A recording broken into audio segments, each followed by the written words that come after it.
Welcome to Vanessa's van life journey. My name is Vanessa and I'm building out a van, and her name is Sunshine. How are you guys doing today? Come on in and thumbs up the video if you are my friend. I am here to fix me some breakfast and to talk to you guys and to do a story time. I talked about this yesterday, and I've talked about this before on my channel. I don't think I've ever did a dedicated video about this. But anyway, I want to say hello and hi, and how are you guys doing? Ms Charlene has some pizza on the cabinet, and she asked me did I want some, and I said no. But I think I'll eat a piece of pizza to keep me from fixing something else to eat.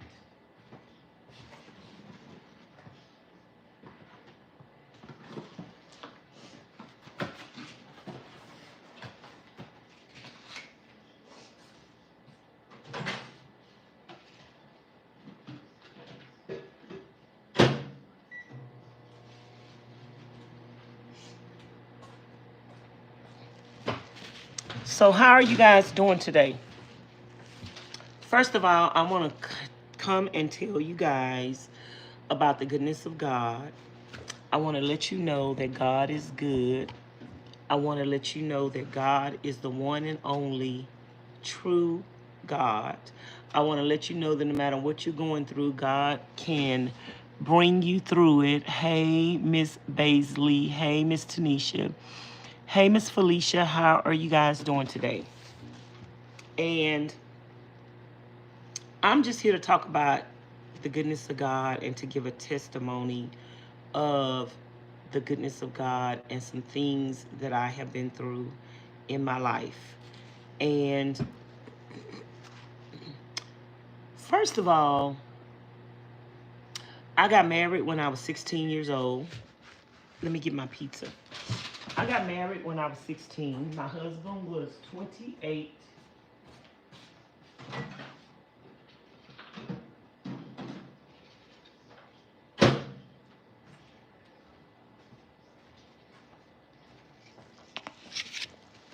My husband was 28 and he deceived me. And I got married, and I married into, in my opinion, I married into this family that was, thank you, Lord, for this food I'm about to receive in Jesus' name. It was a lot going on, y'all.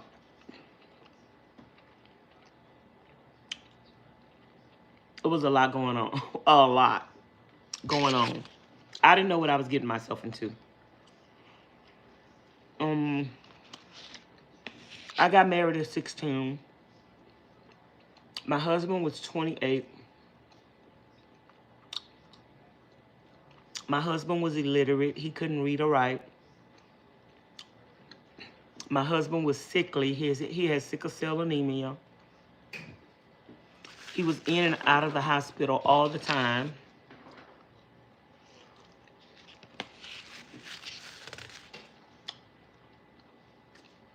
I think my husband was addicted to pain meds, I think.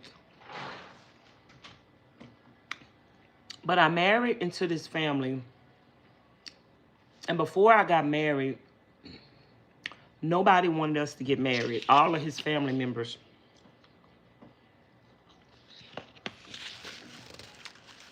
Tried to stop us from getting married.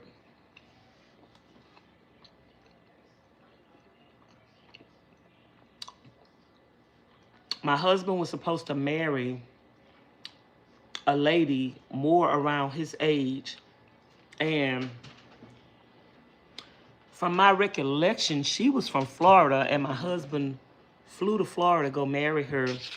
And his family had sabotaged the wedding, and the girl family called the wedding off.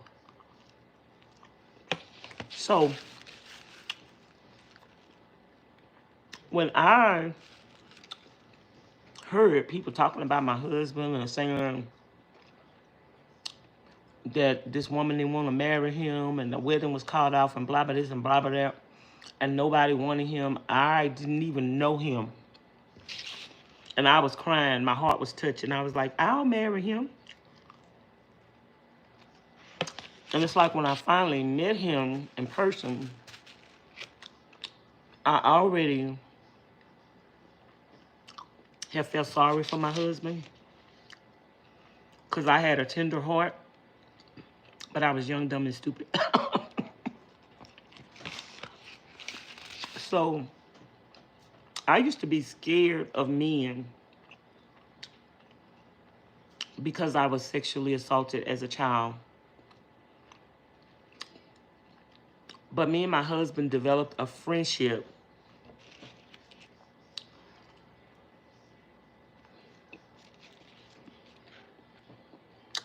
And he made me trust him.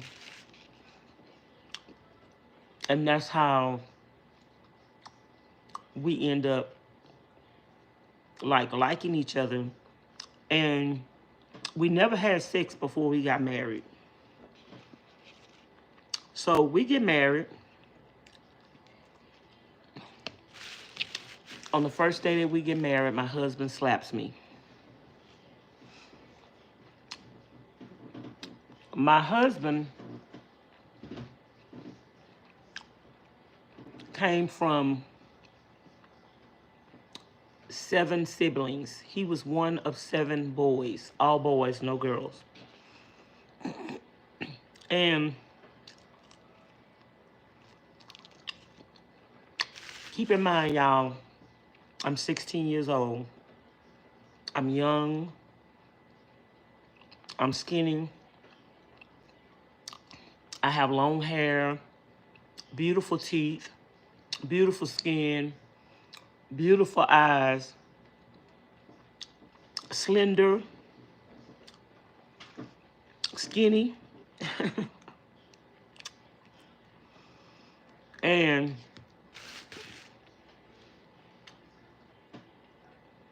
my husband, 28, I'm 16.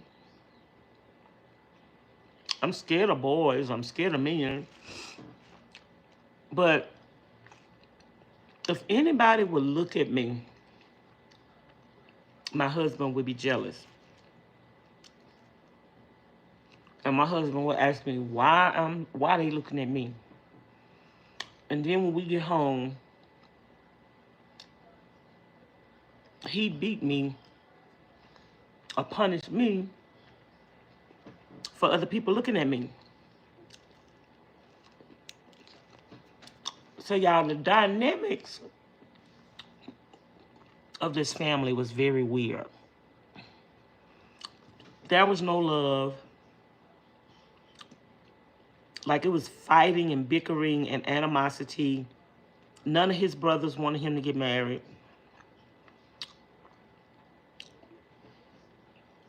And they just was weird. Like, before my husband married me, him and his mom was staying in his mom's house. And his mom got Alzheimer's. And so other family members started taking care of her. And eventually they put her in a nursing home. But when we first got married, we was living in the house with his mom. And I was taking care of his mom, who had Alzheimer's. And I was taking care of my husband, who had sickle cell anemia. And it's so, like, at 16, I became an immediate caregiver, which I had been a caregiver all my life because I'm the oldest of 6 children, and I had been taking care of all my mama children. So I became an immediate caregiver at the age of 16. I married my husband. He's living with his mama. His mama have Alzheimer's. He has sickle cell anemia. My husband had a ulcer on his leg. If you've ever, I don't know if you guys have ever heard of people who have an open wound on their leg, an open or on their body parts. They can have it anywhere, an open wound, or open, it's called an ulcer, but it's an open wound on the outside instead of being on the inside. So he had an ulcer on his calf leg that the bandage needed to be changed every day. Or he would get an infection. So I married my husband. His mama is sick. His mama have Alzheimer's. She can't do nothing for herself. If y'all ever seen anybody with Alzheimer's before, sometimes you can't let them watch the TV. She would be watching the TV. If Rifleman was on and he had a gun, she'd get up, start hollering and screaming and running out the house, talking about, he got a gun, he got a gun, he got a gun, he gonna shoot me, he gonna shoot me, he gonna shoot me. And when I would try to bathe her, she would be fighting me. His mama had a very bad odor because she had 7 boys, and none of her boys wanted to bathe her. And they didn't have a bathtub in the house, and they didn't have running water in the house, y'all. So all her sons lived across the street from her except for one. And they all had houses, and they was all married, and they all had running water. But none of the other wives would say, that's my mother-in-law. Go get my mother-in-law and bring her over here and let's take her a bath. So we didn't have running water. So I would try to bathe her and wash her up and stuff, and she would be fighting with me. And so I would tell my husband, why can't one of the other wives let her come over to their house and bathe her in the shower and let the water run on her? And so one day, one of the husbands come over, his brother come over, and he say, I'm gonna take her to my house. I'm taking mama to my house. And he was walking his mama across the street to his house, and the wife opened the door and he said, you ain't bringing her in here with us, stanky butt. None of the wives would let their mother-in-law come to their house and bathe her. So I would have to try to struggle with her and bathe her. And then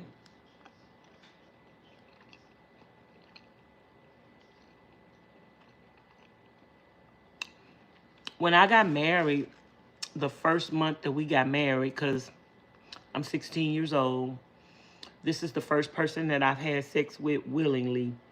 I get pregnant the first month we get married.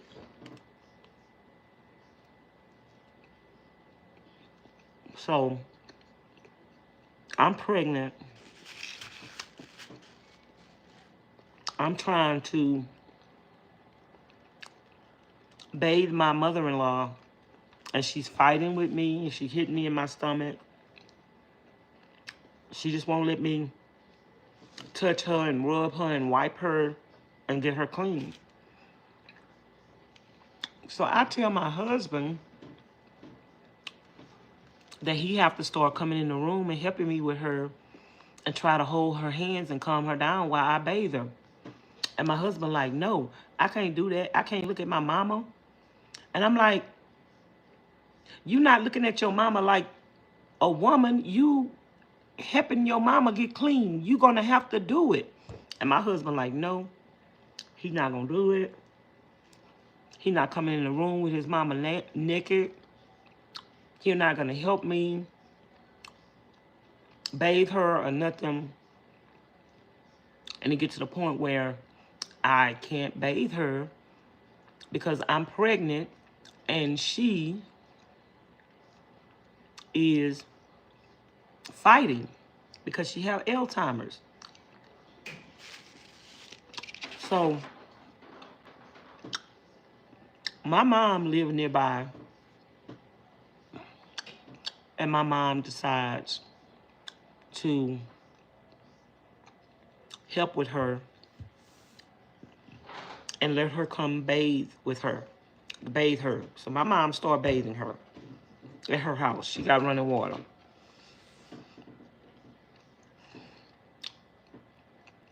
So me and my husband get married.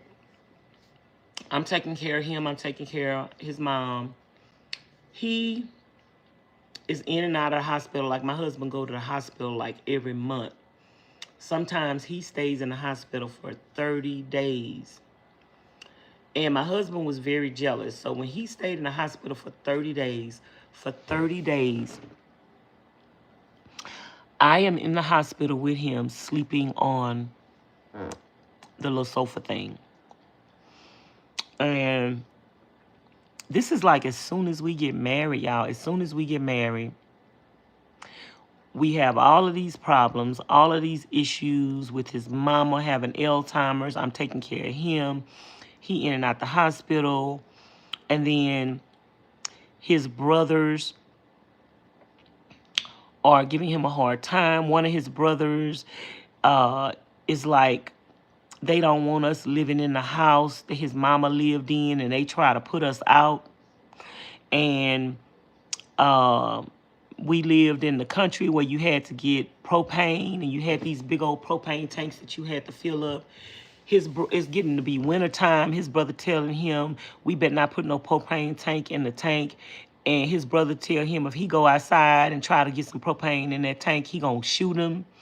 My husband outside with his gun, and his brother outside with his gun, and his brother saying he gonna shoot him if he get the propane filled up in the tank.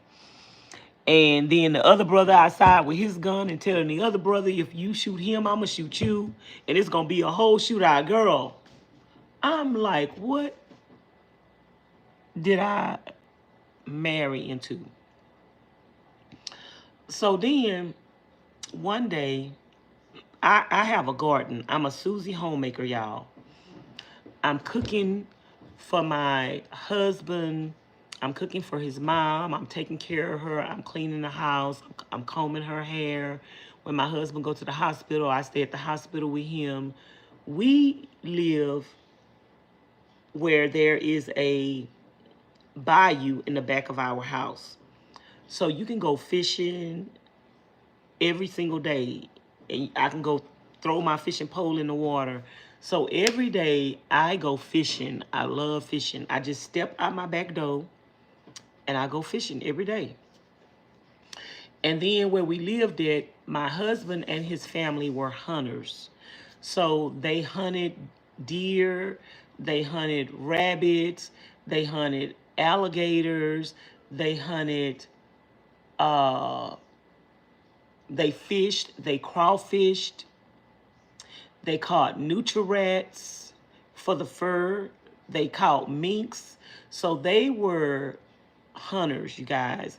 And so we had access to meat, and any kind of meat that they were hunting. They hunted ducks. And so my husband's family, not my husband because my husband was sickly, but all his brothers and all his cousins hunted alligator, girl. They come and throw an alligator on the front porch and clean the alligator. Alligator 18, 19, 20 feet long. So I'm seeing all of this stuff. And like I say, I could walk out my back door and walk straight into the wharf and go fishing. So I went fishing every day. I caught catfish every day. I caught crabs every day. I cooked the catfish. I cooked the crabs every single day. So, and because my husband is sickly, y'all, he don't do nothing. Like, I cut the grass, I clean, I catch the fish, I do everything. My husband don't have a driver's license. He's never owned a car. So it's like I'm marrying somebody that is not a provider. And I instantly am thrown into the role of a caregiver, taking care of him, taking care of his mama, taking care of the house, kitchen the food, cooking the food, cleaning the house, and everything. Now I'm pregnant. And I discover the first day that my husband is mean and he's a wife beater because he slapped me and beat me up the first day. So I got a garden. I plant a garden. I plant okra. I plant cucumbers. I plant all of this stuff. And so one day, me and my husband is in the house, and we live next door to his aunt and uncle. And my husband's dad died when he was a little boy. I think his dad died when he was about 6 years old. And so we are living next door to his mom's brother. And we don't have a phone, so the mom's brother, daughter-in-law, is married to his cousin. And his cousin's wife is the sister of my brother-in-law's sister. So my husband's brother has a wife, and the two sisters are married to two first cousins.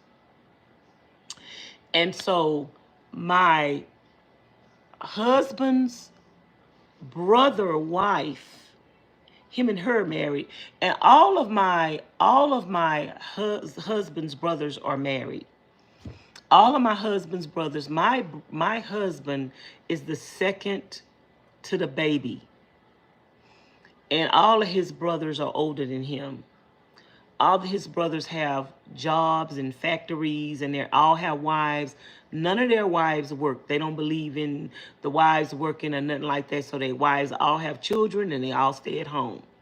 And they all live in trailers. So all of their wives are older than me. Like, all of the women are older than me.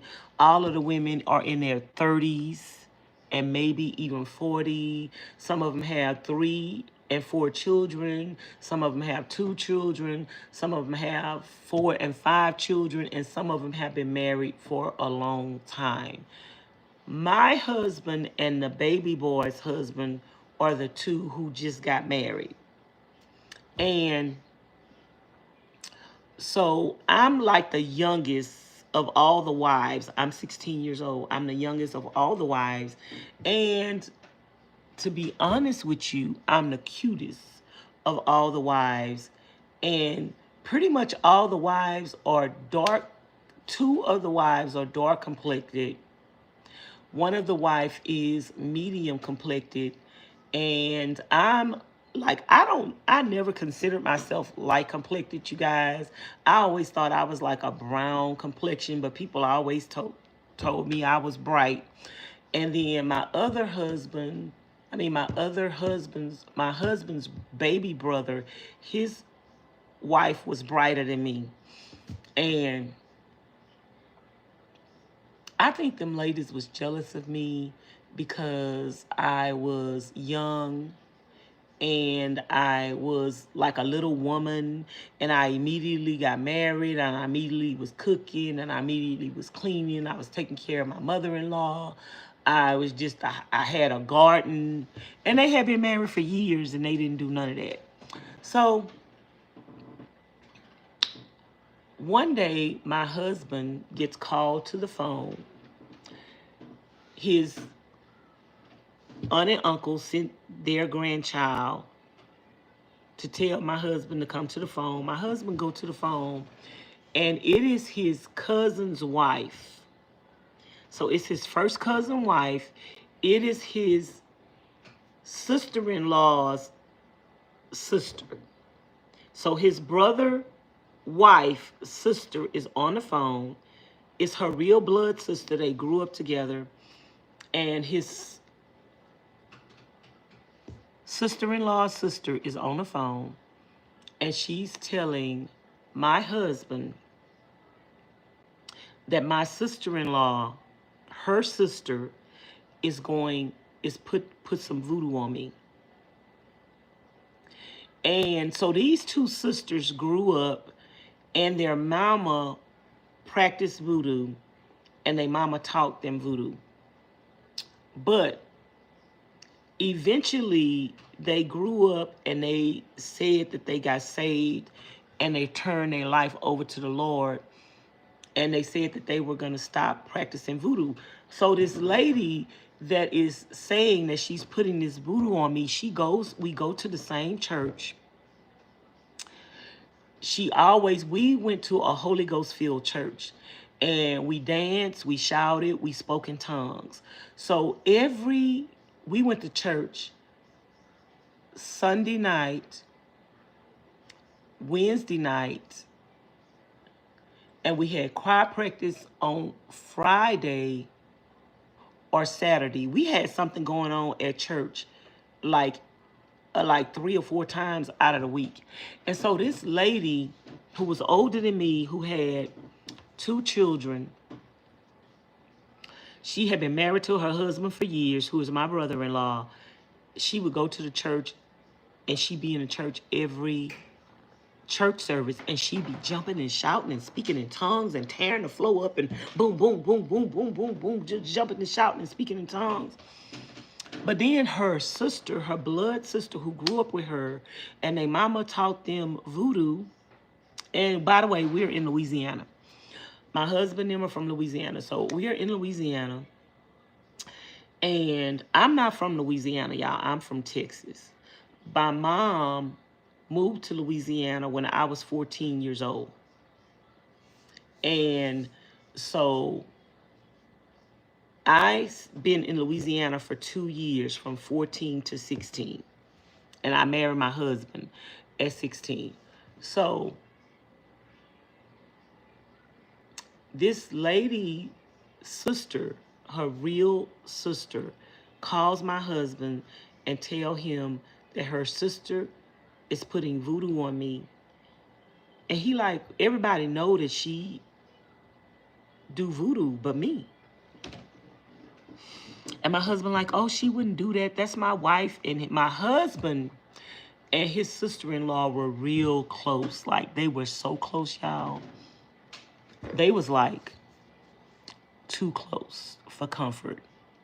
Later in life, I questioned their closeness, and I'm like, why did this lady like target me? Why did this lady hate me from the beginning? Why was this lady trying to put voodoo on me?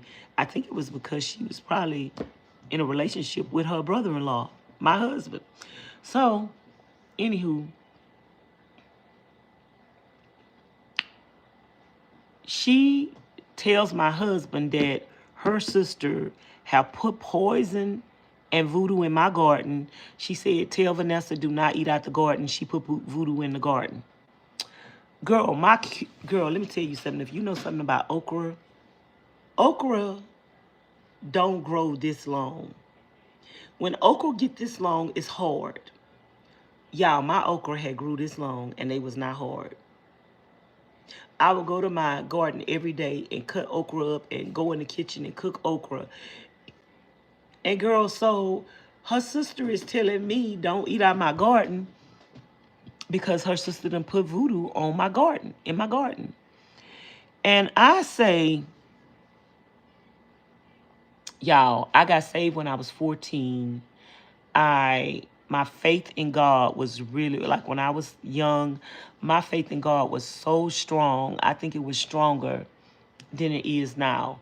So her sister said that to look up under the house, to look up under the porch, that her sister had put some voodoo under the porch. So me and my husband go outside. We look up under the house, and this lady got something in a jar under our porch. I'm 16 years old, y'all. I am young, dumb, and stupid and on fire for the Lord. And I pick up the jar and I take it from under our house. We live right here and she lives right here, like about 10 steps. So I pick up the jar that she done put up under our house that her sister said she had up under the house, and her sister said she put voodoo on me. I picked up the jar and I put it up under her step, and I said, Lord, let everything that she has plotted, I say, Lord, you say no weapon formed against you shall prosper. Let everything that she plotted and planned against me, let it return to her household, her doorstep, and her life. I pretty much say something like that, and I put it up under her house. Girl, my husband screaming and shouting, don't touch it, don't touch it, don't touch it. He's scared. And I'm like, I'm not scared of her. God gonna deal with her. God gonna fight her battles. So then her sister tell me don't eat out the garden. Girl, I go to my garden. I water my garden. I cut my vegetables. I take my vegetables in the house. I cook my vegetables. I eat my vegetables. My husband like, I'm not eating that. My husband was actually scared of the voodoo and the power of the voodoo. So her sister begins to tell her mother-in-law what her sister says she gonna do to me. And so everybody was like, that's your sister. Why would you like tell other people that she putting voodoo on her? And so her sister said that she's a Christian. She's a real Christian. She gave her life to the Lord. And her sister told her that she was going to put voodoo on me, and she was telling her sister that that wasn't right, that shouldn't do that, and that girl is 16 years old. Why would you, what could a 16-year-old child have done to you, and why would you want to hurt a 16-year-old child? And so her sister had a daughter that was my same age that went to school with me, and when me and my husband got married, I was going to school. I was in the 8th grade. I had been put behind a year of school. My mama put me behind a year of school when I think I was like in the 3rd or 4th grade, something like that.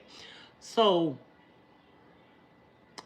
I was 16, but I was in the 8th grade, but I was in 12th grade math because I was really, really, really smart in math, y'all. So I was in 12th grade math in the 8th grade, but when me and my husband got married, he made me drop out of school.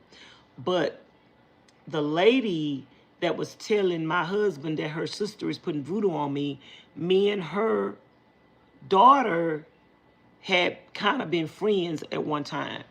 So the lady was like, she's a child, she's a girl, she's the same age as my daughter. You can't put voodoo on her. So the lady didn't want her sister to put voodoo on me, and she thought it was wrong. So when her sister told her she was going to put the voodoo on me, she said as a Christian, it was her responsibility to tell me that her sister put voodoo on me. Thank God that she did. Thank God that she was a Christian. Thank God that she feared him. And she did come to my husband and tell him that her sister tried to put voodoo on me, because I took that voodoo and I put it under her porch. Okay, I was 16 years old. I ain't know what else to do. I turned it over to Jesus. I've been trusting Jesus and living for Jesus since I was 14 years old. I gave my life to the Lord. And when I gave my life to the Lord at 14 years old, I really was close to God. Closer. I think I was closer to God than I've ever been close to God before in my life, because, girl, I was on fire for the Lord. And I knew the word. So one day, I'm in my house cleaning, and my sister-in-laws, all my sister-in-laws, we lived across the street from each other. So one sister-in-law lived here, like about 10 steps away. The other sister-in-law lived across the street, probably less than 20, 30 feet away. And then the other sister-in-law lived in a corner, and she's probably about 100 feet away. And then it's me, and then it's another sister-in-law that live in town, and then another sister-in-law live in another town. So it's 7 wives. I'm the youngest of 7 wives, but 3 of the wives, 4 of the wives, we live in the same place across the street from me. This is us, this is them, and this is them. So all of the sister-in-laws are on my sister-in-law's front porch across the street from me. And they all talking really loud. And I'm in the window. And I hear them talking about me. I'm 16 years old, y'all. And I'm pregnant. And another thing, all of us are pregnant. So all of my sister-in-laws, all of us are pregnant. Except for one sister-in-law that was older. All of us are pregnant. And they're all pregnant before me. So we all have children the same age, but their children are like a few months older than mine. So every last one of us are pregnant. And they're all on the porch, and they're all talking about, because my husband has sickle cell anemia, and they're all talking about my child is going to come out, and he's going to be sickly, he's going to be retarded, he's going to be deformed. And they're just all laughing and cursing my life. And they're cursing my unborn child.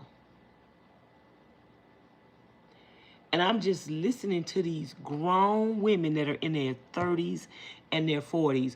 One of the women have 4 children, and she's pregnant, and this is going to be her 5th child. Another one of the women, she have about 4 or 5 kids, and she's pregnant. And the other woman have 2 children, and she's pregnant.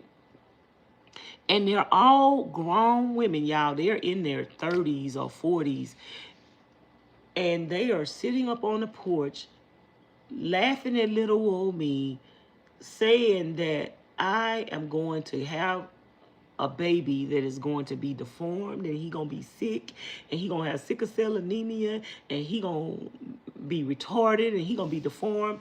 And girl, I'm in the window, and I just start crying. And the bed is right by the window. I start crying, and I get on my knees, and I pray. And I rebuke everything in the name of Jesus that they're saying. And I begin to talk to God. And I began to fast. I began to pray. And I began to pray and ask God to not let my child have sickle cell anemia, because my son had sickle cell. My husband had sickle cell anemia. So I began to ask my God in heaven not to let my child be born with sickle cell anemia, not to let my child be deformed, not to let my child be sick. In the mighty name of Jesus, and I rebuke everything that these ladies say. Mind you, one of these ladies is the same lady that go to church with me every day. And this is the woman that put the voodoo on me. And she go to church with me every day. And she say she a Christian. And she jump and shout and she speak in tongues every day. Girl, the devil go to church. So I just began to pray, and I'm in spiritual warfare. Every day these ladies sit on the porch, they talk about me, they making fun of me, they talk about my unborn child. And one day I am going to church, and the lady across from me, my sister-in-law across from me, they have 4 children, she's pregnant. My brother-in-law wanted a son. He's the only brother with no sons. So his wife had 4 daughters.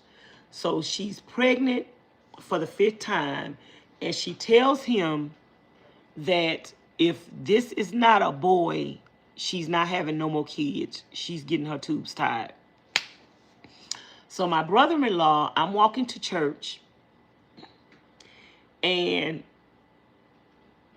my husband is either behind me or he in the front of me. And I'm walking to church, and my brother-in-law come outside his house, and he say, that's why you gonna have a baby, and that's why this is gonna happen to your baby, and that's why that's gonna happen to your baby. And my brother-in-law, I'm 16 years old, y'all. I cannot make this stuff up. It is real. I'm 16 years old. I'm pregnant, and my brother-in-law picks up some rocks and start throwing them at me while I'm walking to church. A grown man that, now my brother-in-law, he's really in his 40s. Like, he in his 40s. My husband 28, so he like in his 40s.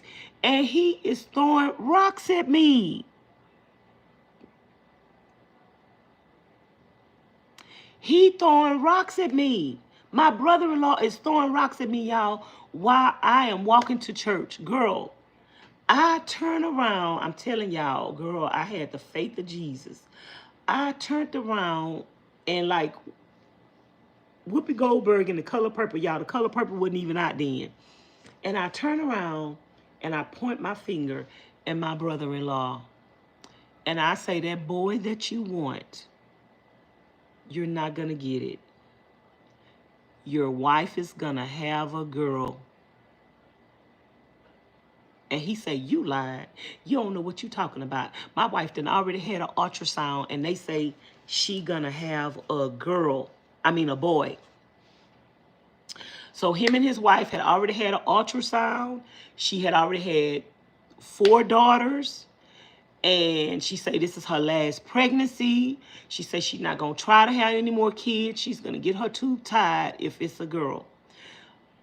This man is out there throwing rocks at me. And girl, I turn around and I point my finger at him. And I tell him, that boy that you want, you're not going to get it. You're going to have a girl. Now, mind you, all the sister-in-laws are coming against me. The one sister-in-law to put voodoo on me, I done put it back up under her house and said whatever that she tried to do to me, let it happen to her. She over there on the porch talking about my child gonna come out deformed. My child gonna have sickle cell anemia. And the reason why she's saying all of this is because she put voodoo on me so those things could happen to me. She put voodoo on me so my baby could come out being deformed. She put voodoo on me so my baby could come out and be sickly. That's what her sister said. So I go to church and I'm crying out to God every single day, every single day. So then in the midst of this, my husband and his family, that like they greedy. So my husband's mom, we're living in the house with my husband's mom. I am taking care of my mother-in-law every day. I cook for her, I clean for her, I bathe her, I comb her hair. And my mother-in-law gets a disability check. So me and my husband got the disability check for the mother-in-law because we're taking care of her. And my husband gets a disability check because he has sickle cell anemia.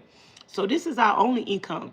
So in the town where my husband and them live in, they got some little stores, and the stores let you get credit until you get your check.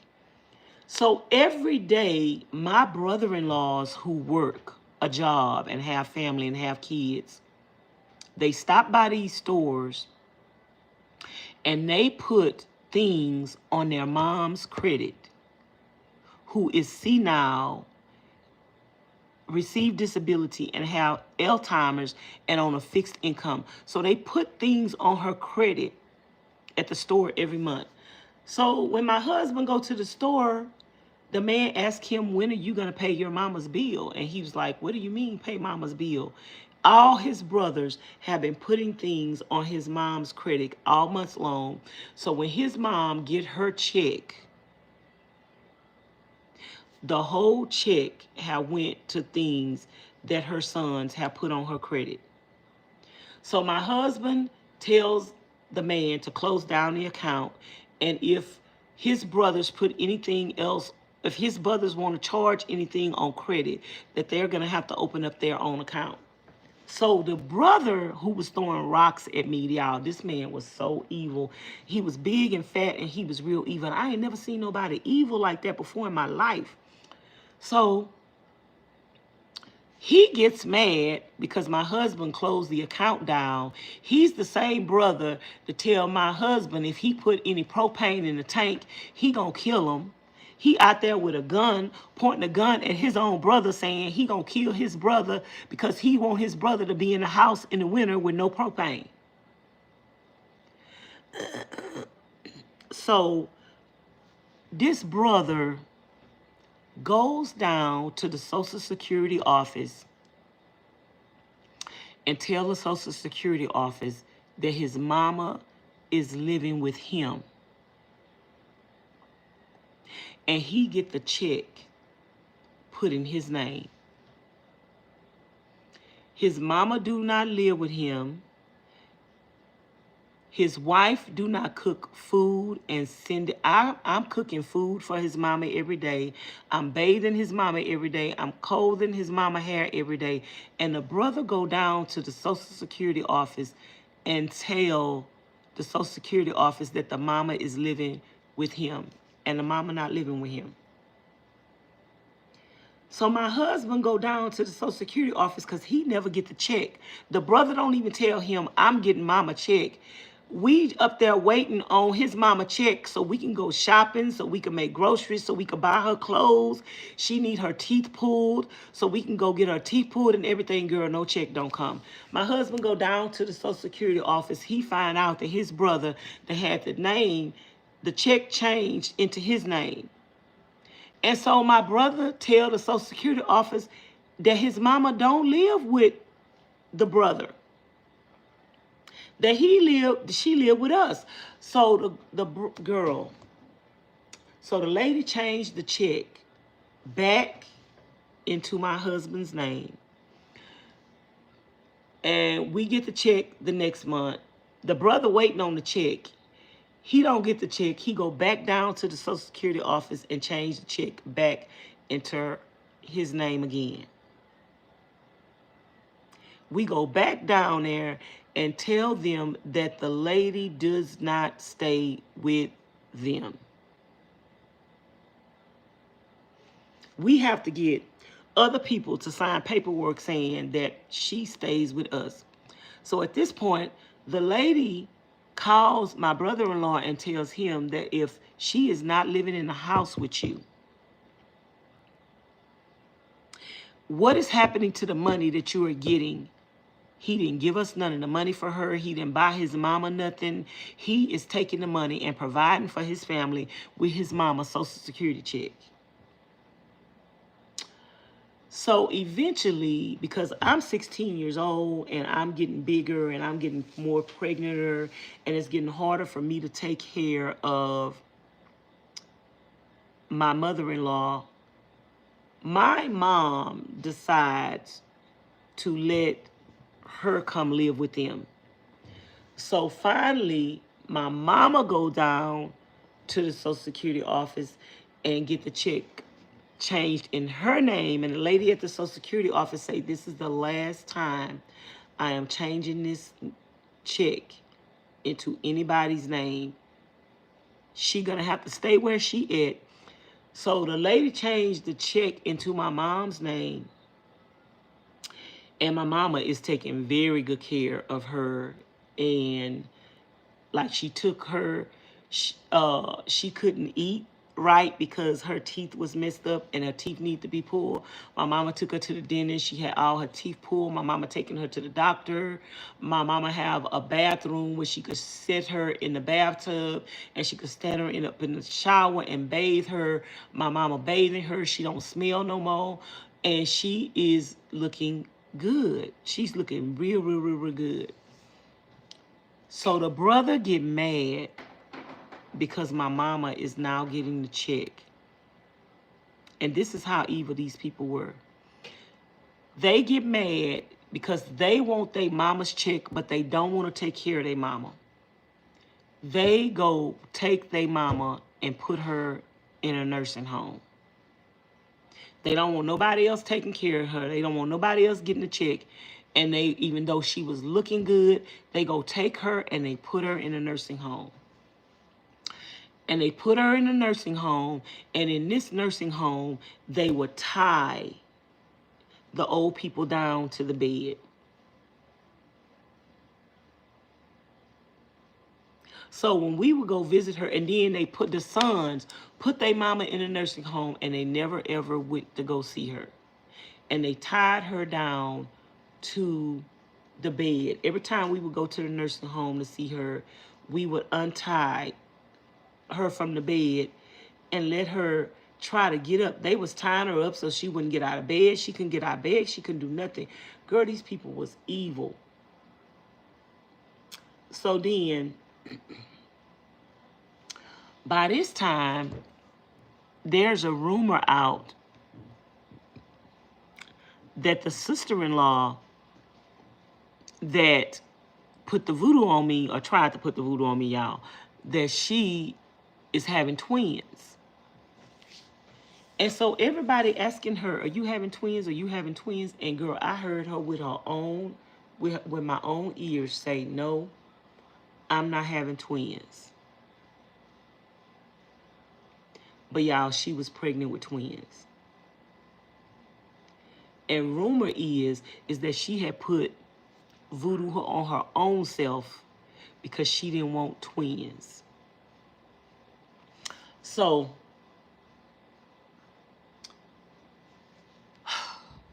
all the sister-in-laws are pregnant before me. So the sister-in-law across the street, who husband wants a boy, she already got 4 girls, and she pregnant, and they said they had an ultrasound, and they said it was going to be a boy. He was throwing rocks at me. I told him he wasn't going to have no boy. I think she had her baby first, and she had a girl. And then the other sister-in-law in the corner, who wasn't really messy like the other ones, but she would just be around them, but she just really wouldn't be saying nothing. She was pregnant, and I think she had a boy. And then my other sister-in-law that put the voodoo on me, she go to have her baby, or babies, because she says she's pregnant with 1 child, but everybody else said that she was pregnant with twins. So she go to have her babies, and my brother-in-law comes in the house crying.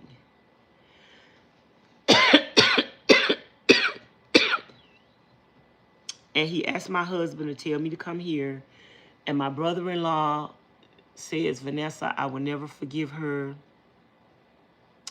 I'm sorry for what she did to you. And I know that she tried to put voodoo on you.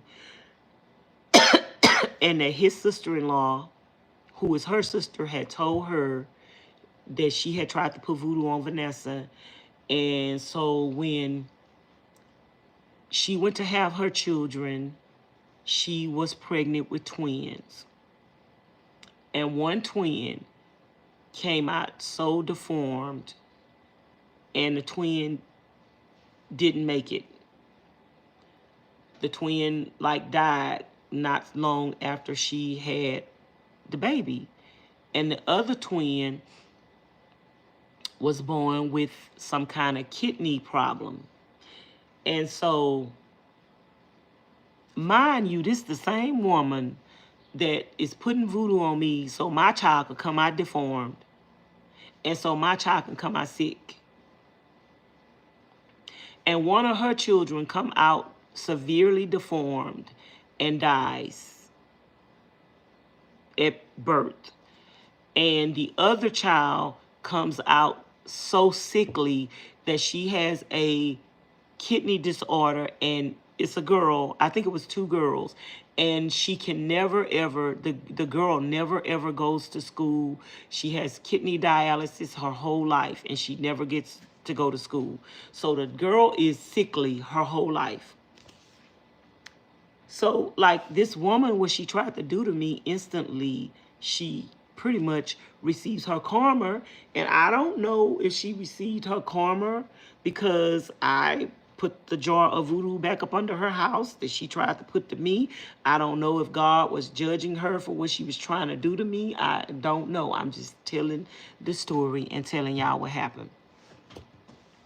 So her baby dies, and the other one is sickly. My brother-in-law is so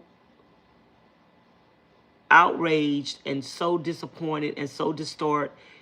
As soon as his children are born and one die and the other one is deformed or disabled, he comes directly to my house. He apologized to me.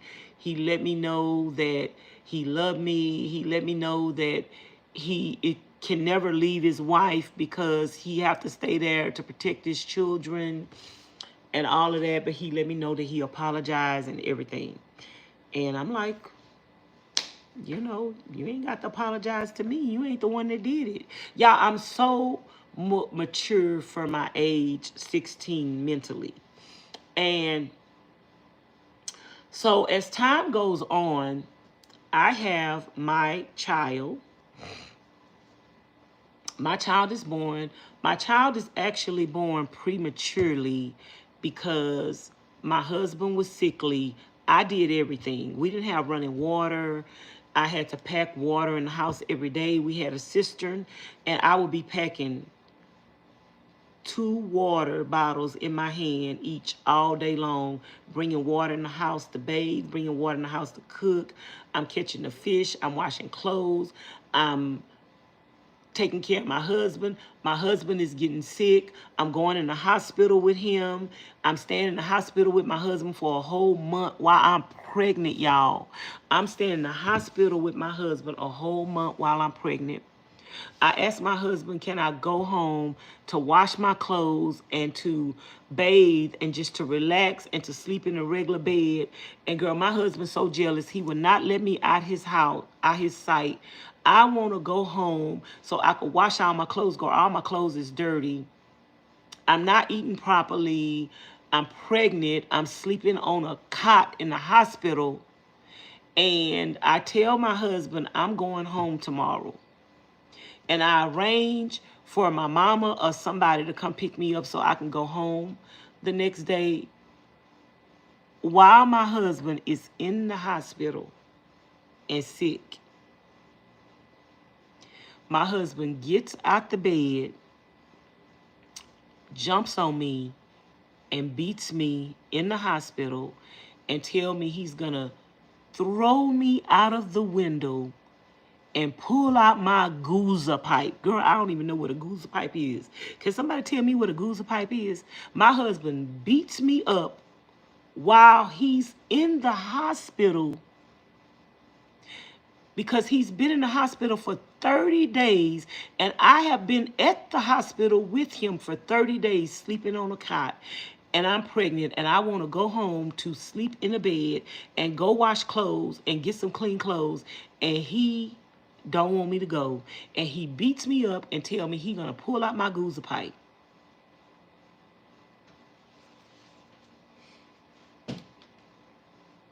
And the nurses come to the room because they hear a noise. They come to the room and they get my husband off of me. And they take me in another room and they let me sleep in a hospital bed that night. And the next morning, my husband's doctor has been his doctor since he was 6 years old. My husband's doctor come in the room to talk to me, and he asked to look at me and examine me. My husband has scratches all over my body and in my face. And the doctor tells me to come in the room with my husband, and I'm scared. I don't want to go in the room with your girl. I'm still 16 years old. And I'm born on Christmas Day, y'all. So we got married in January. I'm about 6 months, 7 months pregnant. So I'm not even 17 years old yet. And the doctor tell me to come in the room with my husband. And the doctor asked my husband, what's wrong with you? Why are you beating on her? My husband, doctor, was a Caucasian man, older man, a handsome older man. And he told my husband, God bless you with a cute wife, a young wife, and God blessing you with a baby on the way, and this is how you repay her. He was like, she done been up here for a whole month, and she want to go home and wash her clothes, and you don't want to let her go home and wash her clothes, and she's sitting up here laying on a cot and pregnant. Girl, the doctor got mad. And, you know, like I say, my husband had sickle cell anemia, and he would be in pain, so the doctor would have to give him pain meds and give him IVs and stuff. I don't know, people with sickle cell anemia feel stuff in their body or whatever. They be in a lot of pain. And so the doctor told him, if you ever hit her again, I'm not going to give you your medicine. I'm going to let you see what it feel like to be in pain. And so the doctor told my husband, you're going to let her go home. You're going to let her go wash her clothes. You're going to let her go sleep in a real bed, and she can stay there as long as she wants. And so the doctor told me to stay gone for about a week, y'all. But I was scared of my husband because he was beating me. He was pointing guns at me. He was pointing knives at me. So I was scared of him. So every day he was calling my sister-in-law, the one that put the voodoo on me, and telling her to tell me to come back to the hospital. So I think I stayed gone for 2 days. I washed all my clothes. We didn't have no washer and dryer. I'm washing my clothes on my hand. I hung them on the line. I let them dry, and I come back to the hospital. Y'all, my husband abusing me and beating me up while I'm in the hospital with him, and he's sick. And so while I'm pregnant, my husband is pointing knives at me, pointing guns at me, playing Russian roulette, playing mind games, psychological mind games with me, girl. Just physical abuse, mental abuse, emotional abuse, all kind of abuse. So I have my child prematurely. I had my child, I think, a month prematurely, and he only weighed 4 pounds. Because I was under a lot of stress, and I was doing everything. I was lifting water. I was hauling water. I was doing everything. My husband was beating on me. I was crying every day. I was emotional every day. And one of my aunties had came to Louisiana, and she tried to get me to leave my husband and go back with her to Texas. I hadn't had my baby yet. I was still pregnant, and she tried to get me to leave and go. When he beat me up in the hospital, I think somebody called her and told her that he had beat me up in the hospital, and my auntie came, and she tried to get me to go back with her, and I wouldn't go. I should have went, y'all. When you are young, dumb, and stupid, and when you grew up in domestic violence situations, when your mother stayed in them kind of situations, my dad was domestically abusive to my mom, and my mom stayed for years and years and years and years and took it. And I was the oldest child, and I witnessed and I seen that domestic violence. And in my mind, that sent a message to me that that's love. If they don't beat you, if they don't hit you, if they don't curse you out, they don't love you. And so everybody else around me is telling me that my husband is gonna hurt me, he's gonna do this, he don't love me. And I'm like, girl, I'm just young, dumb, and stupid. Oh, he love me, oh, he love me, oh, he love me, girl. And yet this man is beating on me, threatening me, pointing guns at me. But one thing I always told myself when I was a little girl, when I would watch my daddy beating on my mom, I would always say that I would never let a man hit me, and if he hit me, I'm going to leave. So my husband would be hitting on me, and I would be telling him, I'm going to leave you, I'm going to leave you, I'm going to leave you. And I would tell my husband, if I ever leave you, I'm never coming back. So I have my child. Y'all, this is the weirdest story ever. And y'all, I'm pretty sure y'all gonna be like, wow, this ain't really happened to you. This didn't really happen to you. So I have my son. I have a baby. I have a son. He's premature. He weighs only 4 pounds. I'm not gonna tell y'all his real weight, but he weighs only 4 pounds. He has to stay in the hospital a few weeks after he's born because he's premature. And then, so my mom, she is like working at this place where hunters come, because we lived where people came to hunt, where hunters come. And my mom was cleaning up the place behind the hunters, fixing the beds, washing the sheets, and just cleaning up. So the lady asked her, did she know anybody else that wanted to work? So my mom asked me, do I want to go to work with her? And I'm going to work with my mom to clean this house. I'm at this time, y'all, I'm still 16 years old because I haven't turned 17 yet. So I'm still 16 years old. I'm leaving my son at home with my husband, and I'm going to the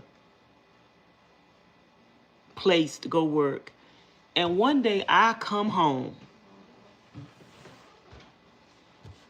and all of my brother-in-laws are in the living room. And my husband is sitting over on a chair, and he had my son in his hand. And my brother-in-law, the one who threw rocks at me, and the one who said that the one I told that wasn't going to have a boy, his wife didn't have a boy. So let me tell y'all this. When my son was first born, the doctor checked at him for sickle cell anemia.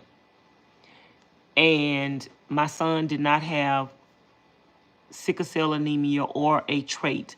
I'm telling y'all, when I was pregnant with my son, I fasted, I prayed, I cried out to God every day. I asked God to not let my son have sickle cell anemia. I have faith the size of a mustard seed, and God answers my prayers. So when my son was born, the doctor tested him when he was first born to see if he had sickle cell anemia, because they say sickle cell anemia sometimes does not show up right away, and you sometimes have to test the child throughout their life to see if they have sickle cell. So the doctor checked my son for sickle cell when he was first born. He did not have sickle cell. Then he checked him for sickle cell a few months after he was born. He did not have sickle cell. Then he checked my son for sickle cell when he was 6 months old, and he did not have sickle cell. Then he checked him again when he turned 2 years old, and he did not have sickle cell. So then he waited until my son turned 2 to see if he had sickle cell. And when he tested my son when he turned 2, I told the doctor, this is the last time that you're going to check my son for sickle cell. I said, I prayed and I asked God to not let my child have sickle cell. God answered my prayers, and I'm not going to keep questioning that. And so he tested my son again when my son was 2 years old because y'all, my husband did not have a trait. He had sickle cell. So when a parent has the full-blown sickle cell, their children are supposed to be born with the trait. They have to have the trait. When your parent has, if your parent has a trait, then the children might not get the trait. But when the parent has sickle cell, they have it, they have it, they have it. All of their children are supposed to have the trait. So my son was supposed to have the sickle cell trait, but he was not born with the sickle cell trait or sickle cell. And so my son's doctor, who had been treating my son, my husband, since he was 6 years old, he kept wanting to test my child because he kept saying, this is weird, this is amazing, how is this possible? This can't be. Because my son was supposed to be born with the trait. But I promise to y'all, I prayed on my knees every day. And I asked God not to let my child have sickle cell and not to let my child have the trait. To this day, my child is old as dirt and he do not have sickle cell or the trait. Can I hear somebody say amen? Thank you, Jesus. So,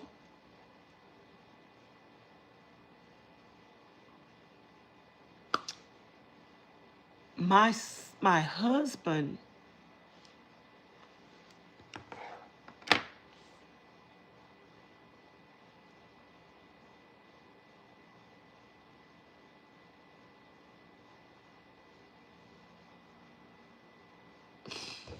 was jealous of our own child. And I'm coming home from work.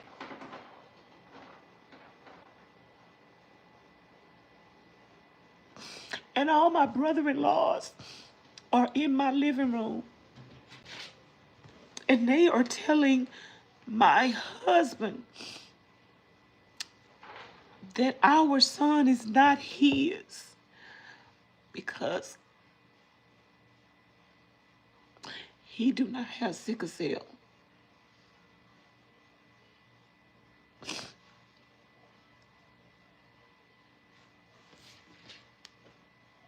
And all the brothers have a son, except the one brother that had threw rocks at me. So the one brother that don't have no sons is telling my husband that this the same brother that pulled the gun on him and told him if he put propane in the tank, he gonna kill him. So the brother is telling him that my son is not his child because he do not have sickle cell. And so he is telling his brother that you and her are young and y'all can have more kids, and that because we had a boy first, that we should give our boy to him and his wife to raise so that they could have a boy.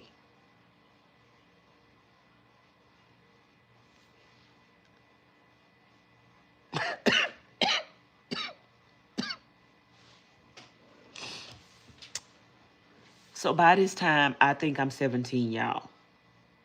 Like I say, I was young, dumb, and stupid and naive, but I still wasn't going to be a pushover. And so all my brother-in-laws are sitting in my living room telling my husband that this is not his child. And I ain't never been with no other man voluntarily, y'all. I was sexually assaulted when I was a little girl. But when I got with my husband, he was the first person that I had ever been with voluntarily. And he knew it. And he is sitting up here listening to this brother over here that don't have a boy, who want a boy, and trying to make him think the boy ain't his. So my husband trying to convince me to give our child to his brother. Girl, I walk over to my husband and I get my baby and put him in my hands. And my mama lived down the street. And I got on the gravel road and I walked down the street to my mama's house. And I told my husband, well, if this ain't your baby, I'm taking my baby. Because ain't nobody else getting my child. So, girl, I'm like, what is this? Y'all, let me read some of these comments. Let me read some of these comments, y'all. Miss Baisley, Miss Tanisha, Miss Felicia, Miss Tanisha, Azim. Thank you. They say they love my dress. Oh, Azim, you a hater. Hey, Miss Kayla. Hey, Miss Coco. Miss Coco say, Vanessa, did you get any sleep, girl? No, I was asleep. I was up all night. Miss Queen say, oh, Lord, Voodoo, thank God for protection. In the name of Jesus, Miss Queen. Miss Coco say, yes, it gets woody. What gets woody?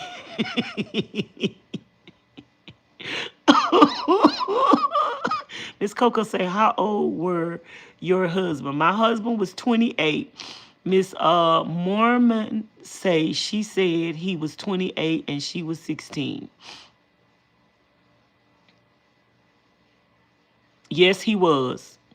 Now I know that.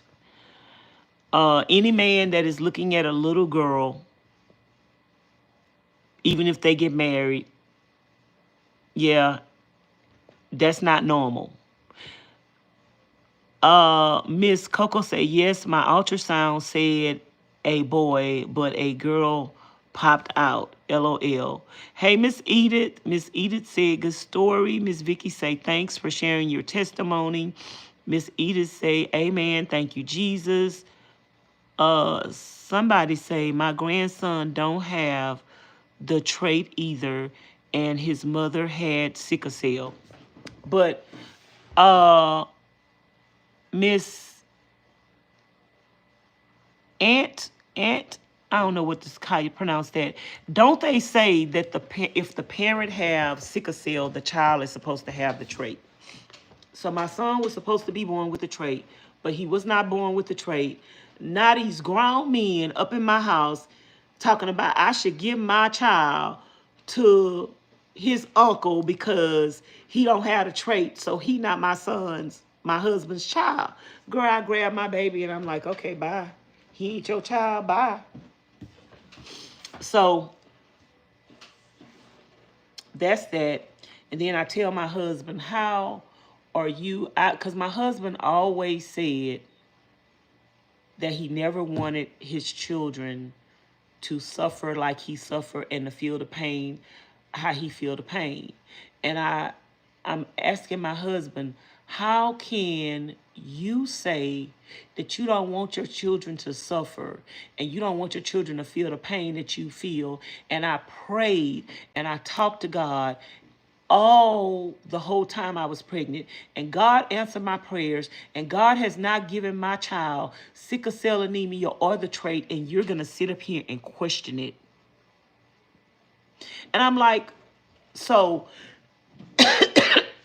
if he not your baby, then who child is he? All we live around is your family. All we live around is your brothers and your cousins. So it's who child is it if it ain't your baby? Because you need to let me know who child it is so I can go be with him. So, girl, even as a baby, people would say, my son looked just like his daddy. Girl, one day we went into the store and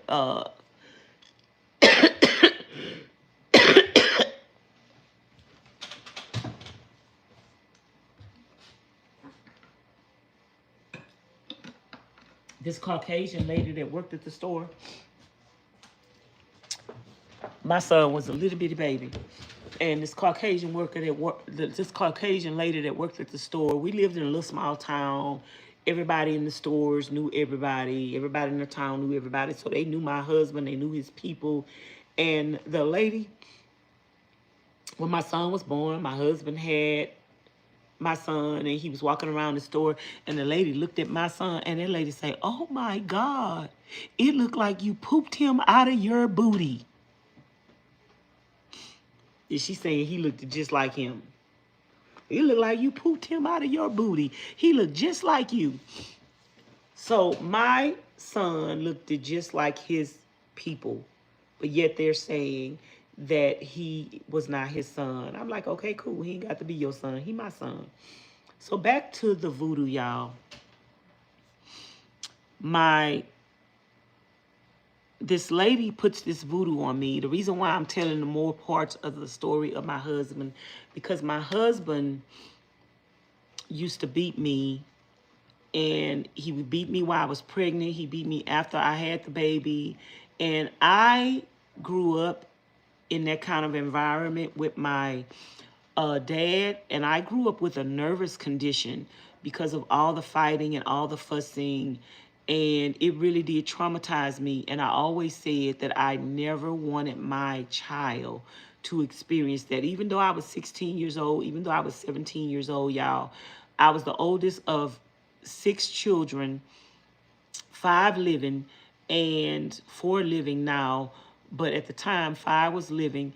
And I never, ever, ever wanted my child to grow up in an environment like that. So once I realized that this is who my husband was, and this is the type of environment that he was gonna have going on all the time, I left and went to a shelter. When my child was 11 months old, I left and I went to a shelter, and they took me to a shelter in Lafayette, Louisiana, and I was scared, y'all. I'm 17 years old. I have a baby.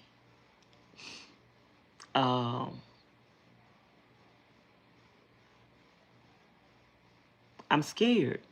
I'm in a town that I never been in, and I don't know what I'm gonna do. And I don't have a job.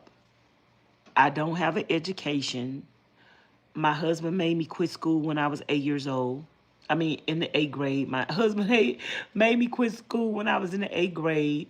So I did not graduate from high school. I got a baby. The baby is 11 months old. I'm in a town where I don't know nobody, and I'm scared. I'm scared. My husband was had this fear in me where I still felt threatened, even though I was in another town. I was still in the same state. I was still in driving distance to where he could get to me if somebody would bring him to me, and he was threatening my life. You guys, I was scared. But at the same time, I was scared of how I would take care of my child, where would we live at.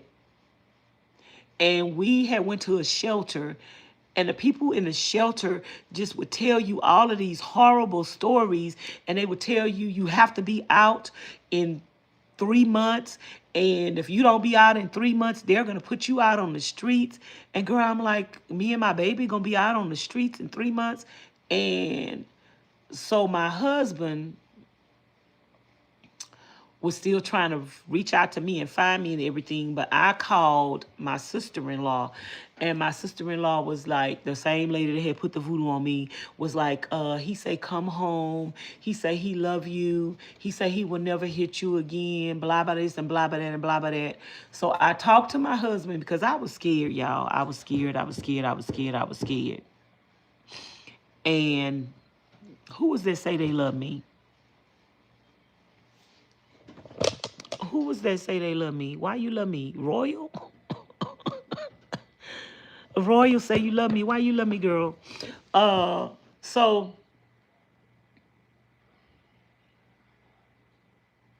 I went back to my husband. I talked to him on the phone. I went back to him. I said that if I ever leave you again, I am never coming back. So I left when my son was 11 months old. I went back, and then I stayed. And for a little while, my husband was doing good. He wasn't hitting me. He wasn't abusing me. But then one day, he started abusing me again. And then one day, he started accusing me again. And y'all, if y'all knew where we lived at, we lived on a little country dirt road where only family members lived on it. Only family members. No outside people ever came there. No outside people ever lived there. The only people that lived on this dirt road with us who was not related to us was the pastor and his wife. That's it. And then eventually we end up getting a pastor and wife who ended up being related to him. So everybody on this dirt road is family. It's his brothers, it's his cousins, and that's it. Nobody. So this man is always accusing me of, I never go nowhere. I stay in the house. I'm cooking, I'm cleaning, I'm taking care of my son. I got a garden. I'm cutting the grass in the yard. My husband can't cut grass. He can't do no physical labor because he got sickle cell anemia. I'm doing everything. My sisters and brothers live next door. I still go see, because eventually we moved and we end up getting a trailer, and we moved the trailer next door to my mom. So my sisters and brothers are next door. I'm still taking care of my sisters and brothers. I'm still cooking meals at my house big enough for my family, for my sisters and brothers. So I'm doing everything. I'm doing everything for my house. I'm doing everything for my sisters and brothers. I'm still taking care of my sisters and brothers because my sisters and brothers live next door. My sisters and brothers I'm the oldest. I kept the peace in the home. So when I left the home, the next sibling that's younger, that's the next to oldest, thought she was running things. Girl, she was beating my other sisters and brothers. I always had to go and get them out of fights. When I'm talking about beating y'all, the next sister that was under me, now that I'm not in the home no more, she's the next to oldest, and she is beating on my other sisters and brothers. Girl, I'm talking about, she is a Tasmanian devil. Baby, I had to go and check on them. I'm living next door to them, and I'm always having to go back and forth to stop the chaos. And girl, it was a hot mess. It was a lot. So then my husband is still beating on me. And I'm praying and I'm asking God to deliver me from this evil. And I'm asking God to save my husband. I'm asking God to heal my husband. I'm asking God, I love my husband, y'all. I loved him. And I'm asking God to just help me because I can't take no more. So one day, I don't know what happened. It was gonna be Mother's Day. And my husband took me into town and he said he wanted to get me something nice for Mother's Day. And we went to town and we bought an outfit for me. I remember it was a black skirt with a white jacket, a suit. And it was nice and it fitted me good and everything. And he picked it out. And it was a couple of days before Mother's Day. I don't know what got into my husband. My husband went into the closet. He got the dress out of the closet and he was getting ready to cut it up. We was on a fixed income, y'all. The only income we had was my husband's disability check. And my husband gets the dress out the closet and he's gonna cut it up. And I'm telling him, no, don't cut the dress up. Let's take it back to the store. I don't need to wear it. I could wear something I have in my closet. Let's take it back. Let's get the money. We need the money. You don't need to cut the dress, girl. My husband takes the dress and cuts it up. And my husband goes into the closet and he grabs all of my clothes out the closet and he take them and he throw them in a barrel. And my husband puts everything, every piece of my clothes on fire except for the clothes that I have on.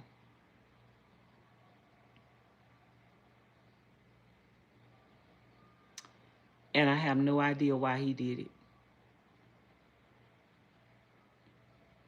I have no idea why he did it. He burns every piece of my clothes up. And I run to the church. We lived like 2 houses down from the church, and the church door was always open because the only people that live where we live at is family. So the church doors was always open. I run to the church and I just cry. And I'm on the altar and I'm just crying and I'm just telling the Lord, I don't know what to do. I don't know what to do. I don't know what to do. And I'm just on the altar crying. And when somebody walks in the church, you can hear it because it's a squeaky floor. So I'm in the church crying and I'm on the altar and I hear the squeaky noise. And I think it's my husband watching me pray and crying out to God. And I turn around and it's not my husband, it's my husband's cousin who played the organ. My husband played the guitar and his husband and his cousin played the organ. So I turn around and it's my husband's cousin, and him and his cousin is the same age. And so his cousin sees me crying and he comes and he picks me up off the altar and he say, Vanessa, what's wrong? And I'm like, I'm just crying. And I'm like, I can't tell you. I can't talk about it. I can't talk about it. And he was like, please, please, please, tell me what's wrong. Tell me what's wrong. And he see that, you know, when my husband took all my clothes and he burnt them, my husband was beating on me too. And so he see that I got bruises on me and stuff. And he say, Vanessa, don't tell me he's hurting you. And I'm just crying. And he say, and I break down to him and I say, he hits me, he beats me, he points guns at me. He tells me he's gonna kill me. And he just took all my church clothes and put them in a barrel and threw them away and burnt them. And so his cousin say, because we live like 2 houses down from the church, his cousin was like, stay here, I'm gonna go talk to him. And his cousin go to talk to him. Cousin knock on the door. My husband don't answer the door or nothing. I go home that night after church because we was having choir practice or Bible study. I don't know which. And my husband claims that he came to the church and he seen me and him talking, and now he claimed I'm fooling around with his cousin because his cousin was trying to console me. And baby, so after that, one day I'm in the house and my husband grabbed me. He put his arm around my neck. I got my son in my hand. My husband put his arm around my neck, pushed me up against the wall. He got a knife. And he say he gonna kill me. He say he gonna kill me. He's gonna kill my child. And he got me up against the wall. I got my baby in my hand. And my husband is saying he gonna kill me. I always told God I would never leave my husband until God told me to. And this day, my husband had a knife to my throat, my baby in my hand, and I looked up at my husband and I told him, I said, if you're gonna kill me, you better do it now, because this is the last chance you're gonna get. God told me to leave that day. And when I told my husband, if you're gonna kill me, you better do it now. This is the last day you're gonna get to do it. My husband's hand, it's like God was pushing his hand down and the knife was going down like this. And when the knife went all the way down, I grabbed a handful of my son's clothes because he had burned all my clothes. I only had the clothes on my back. I grabbed my son's clothes and I ran out the house, and I had my mama take me to the police station. They took me to the police station. They took me to another shelter, and they asked me, the people at the shelter told me that I don't need to keep going back to him, and if I stayed in that state, that it's likely that he would find me. So they say the best thing that they recommend for a woman to do who is trying to escape violence is to go to another state. They say, is there another state you want to go to? We will give you a ticket to any state you want to go to. And the people were real nice. They was trying to tell me we have better facilities in this state. We have better facilities. They was trying to get me to go to California, y'all. I don't know why. They were trying to get me to go to California. Girl, I ain't know nobody in California. So I just told them I wanted to come back to Texas, and they gave me a ticket to Texas and sent me directly to a shelter, and I stayed in the shelter for 3 months. And then after I stayed in the shelter for 3 months, they help you get placed on housing and stuff. But if your housing do not come through after 3 months, then you have to go. And so they try to find other places for you to go, and they try to see if you can go with a family member, and a family member let me come stay with her. And then in the next month or two, I got on housing. I said all that to say, the lady that tried to put voodoo on me, I left Louisiana. So after I left Louisiana, I left my husband. I never, ever, ever looked back. That was the worst experience of my life. I've been sexually assaulted before. That was bad. And that was the worst experience of my life. I've been abused by my mother. I've been abused by my uncles. Those were the worst experiences of my life. When you marry somebody and put your trust in somebody and you tell somebody all of the things that you have been through and you let somebody know that you have been hurt and that person makes you believe that they love you and that person makes you believe that you could trust them and that person makes you believe that you could protect them when they let you down. That is like the biggest letdown of your life. I didn't have to get married at 16. I didn't have to have a child at 16. I didn't have to destroy my life and mess up my life. I wanted to go to the army. I wanted to go to the service. I wanted to be somebody. I wanted to become somebody.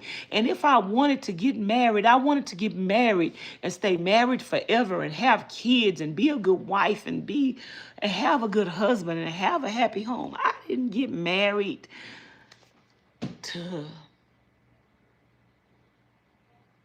be a single parent.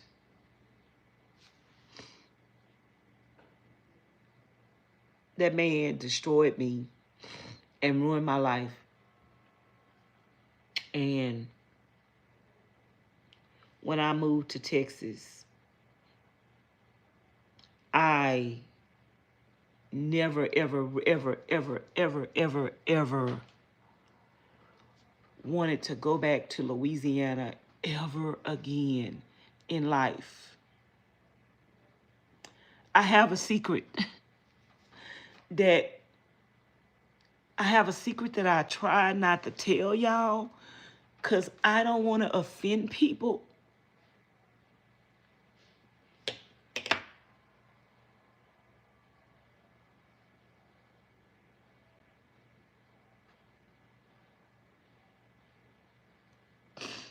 I don't like Louisiana.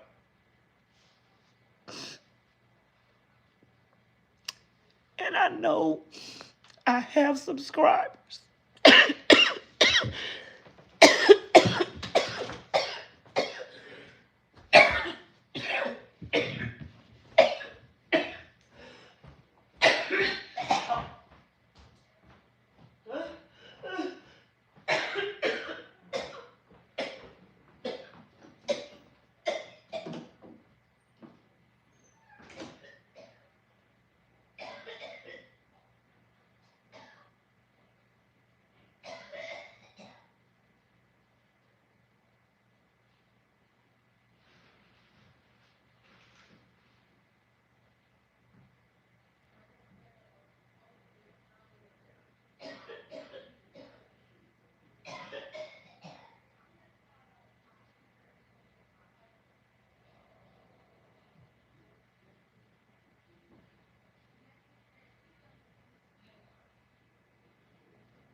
Y'all excuse me.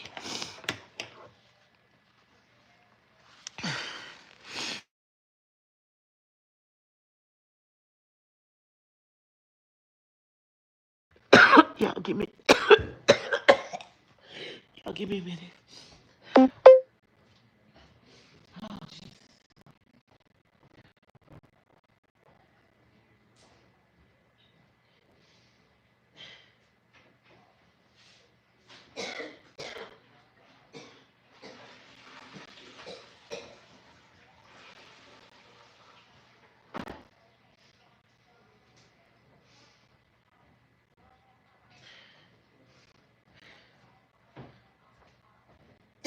Y'all, I don't know what's going on. I have,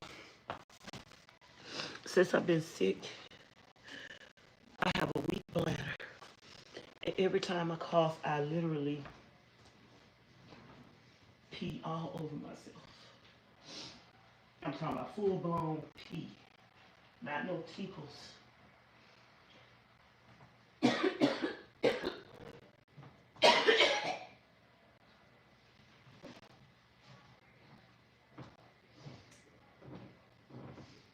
Hold on. I peed all over myself.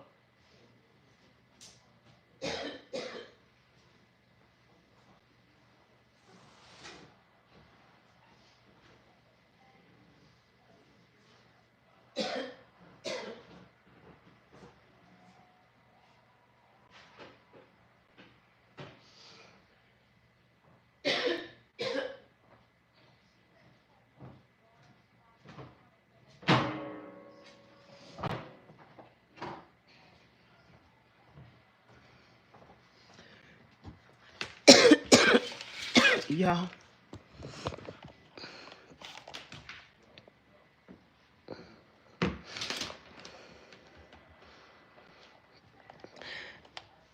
Hold on.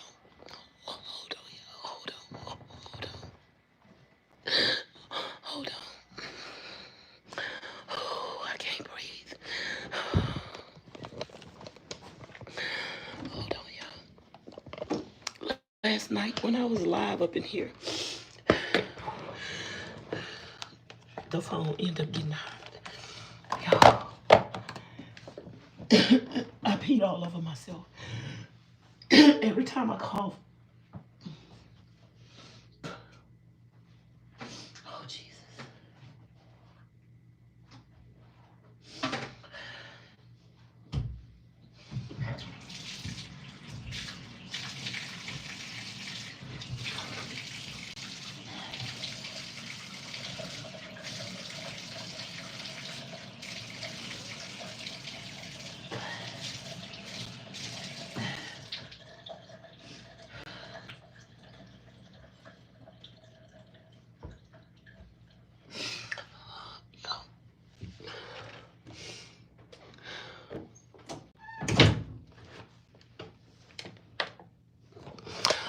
I'm sorry, y'all. I don't want to offend nobody. But every time subscribers come to my channel and they be like, Vanessa, when are you going to come to Louisiana? And I never answer that question because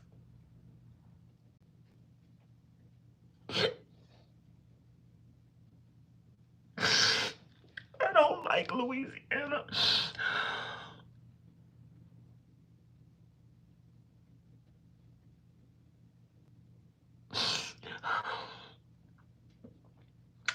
I don't like Louisiana.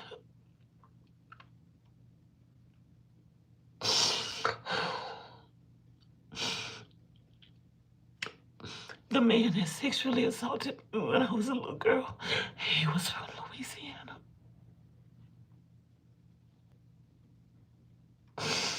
My husband and his people and a lady that tried to put voodoo on me was from Louisiana.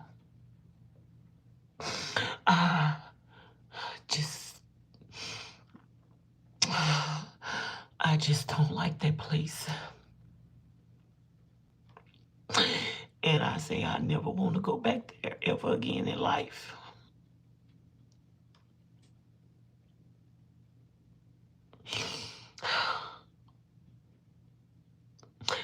But when I went to Mississippi last year, and I passed through Mississippi, and I had to stop in Louisiana and get some gas. And I stopped at this little park in Louisiana, and I was like, y'all, I'm in Louisiana. That's the closest, I think. I'm just gonna be honest with y'all. I think that's the closest, unless God sent me on a journey to just go back and get some healing. I don't see myself going to Louisiana. I've had people that even try to show interest in me and be like, Vanessa, you a good woman. And you know, I've had men that even said they wanted to marry me at my husband's funeral. And I'm like, I would never date another man from Louisiana. I'm just scared of y'all people. I'm just telling the truth. I hope that I don't offend anybody, but I hope you understand where I'm coming from. I'm not scared as in scared of people, because I'm not a scary person. I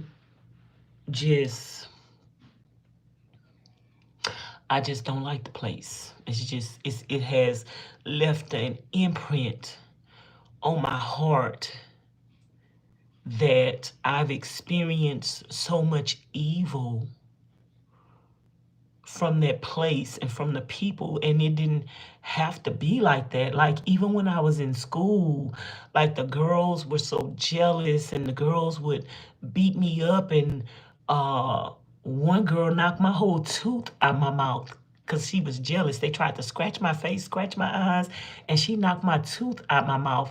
And I went home and took my tooth. I picked my tooth up off the ground and took my tooth and pushed it back up in my mouth, y'all. And God let my tooth reattach itself. And I was in the 7th grade. Like, I have experienced so much evil in a short amount of time in Louisiana from age 14 to 18. And I just do not like that place. And y'all, let me see what y'all saying.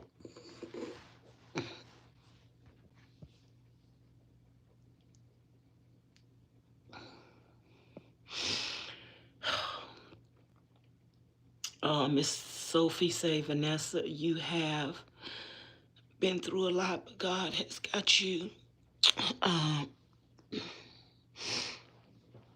Miss Vicky say, God got you, girl. Just trust him, and he won't put you in harm's way.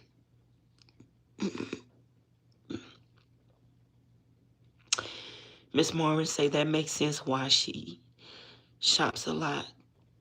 She doesn't want to be without, as her husband destroyed all her things. Girl, that don't have nothing to do with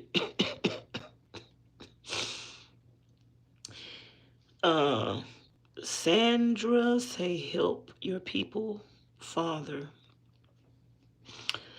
Anointed say, I was married to a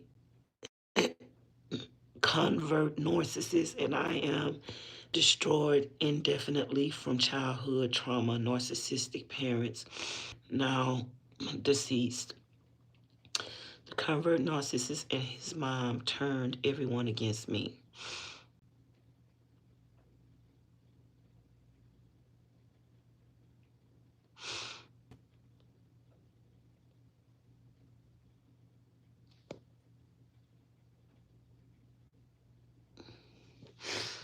Okay, y'all.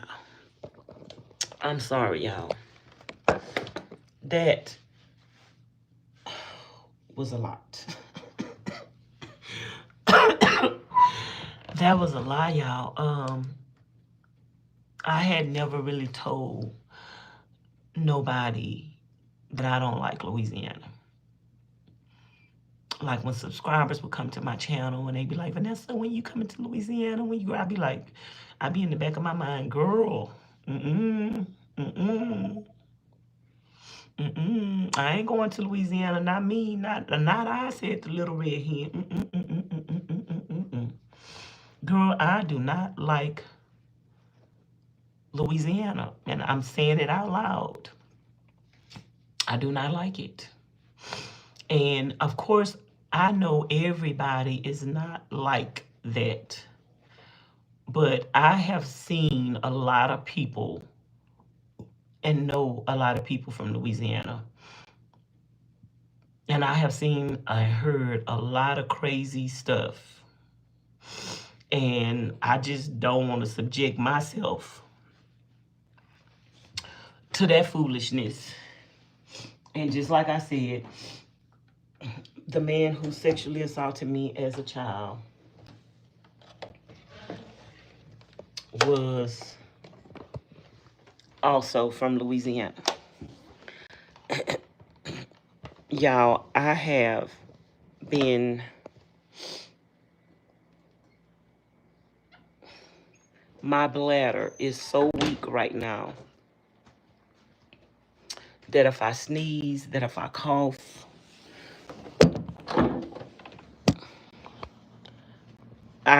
my whole bladder just empties. And I am having to take a bath 3 and 4 times a day.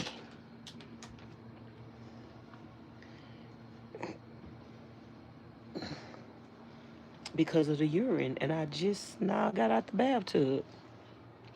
I just got out the bathtub, but just now, girl, my whole bladder just emptied.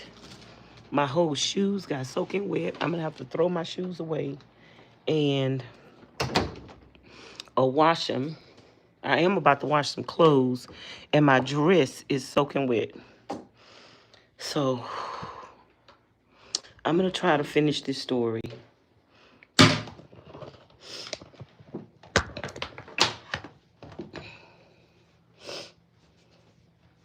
I'm gonna try to finish this story. Let me see what it looked like outside.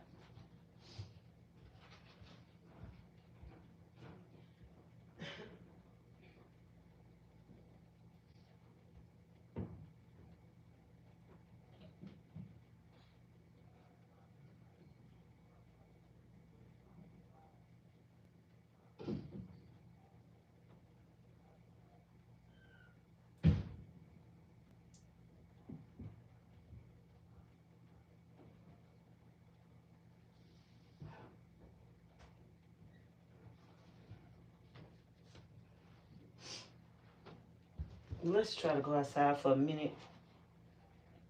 Y'all, I'm gonna have to come back in the house because I am a PD mess.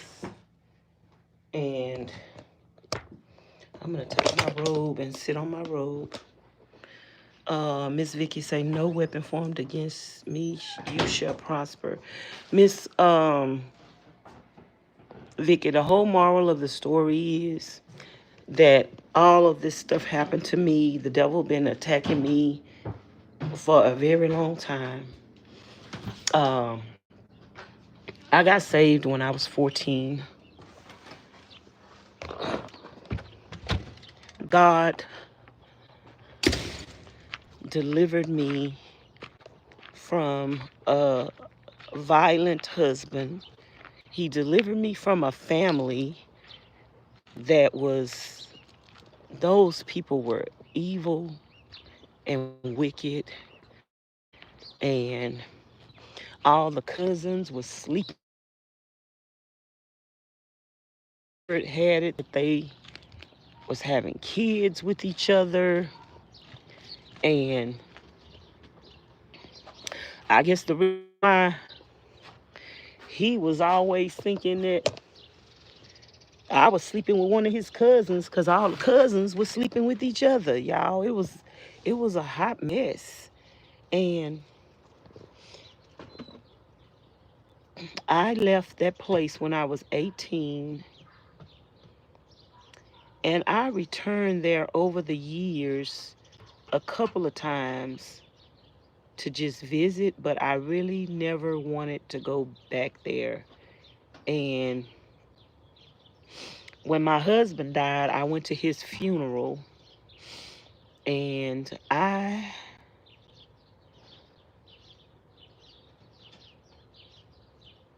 don't, I may have went, oh, when my sister got married, I went to Louisiana, and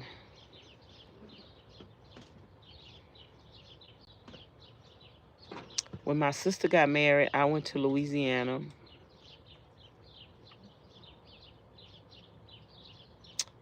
And then I think shortly after that, I had went back to Louisiana one time, but I ain't been back to Louisiana since then. Miss Janet say, Jeremiah 29:1 states, for I know the plans I have for you, declares the Lord, plans to prosper you and not to harm you, plans to give you hope and a future. Thank you, Miss Janet. So this lady who tried to put this voodoo on me, her unborn baby came out deformed and died at birth. And the other baby was disabled and had to have kidney dialysis her whole life. And this is my son's first cousin. So when my husband died,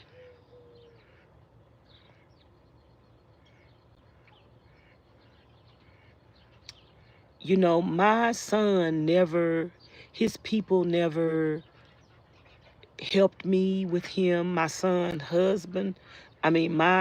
father never helped me with my son when he was alive. He never sent me money. He never bought school clothes.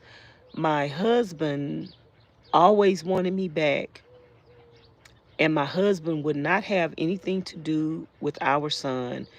And my husband would tell me the only way he would have anything to do with my son is if I came back to him. And I told him, if that's the only way you would have anything to do with your own flesh and blood, then guess what? I don't want to be with you anyway. Because if you will mistreat your own flesh and blood, if you will deprive your own flesh and blood from love, then why would I want to be with you? So my husband never had anything to do with our child, and it hurt our child because he always wanted to see his daddy. He always wanted to do things with his daddy, but his daddy would not have anything to do with him because his daddy wanted me to come back to him, and his daddy tried to use him having a relationship with me as a trade-off. If you come back to me, then I'll be a father. If you come back to me, then I'll do this and I'll do that. And I'm like, you know, if you can't be a father to your own child, then you ain't a father. Can't nobody make you be no father. And don't nobody want you to be touching them, and you can't even love your own child. How you gonna love me and you can't even love your own flesh and blood? So I never end up going back to my husband. I left him when I was 18 and I never went back. I considered going back to him, but then I was like, nah, don't do that. And I never went back to him. And then eventually my husband died. My husband died when I was 21 or 22 years old, I think.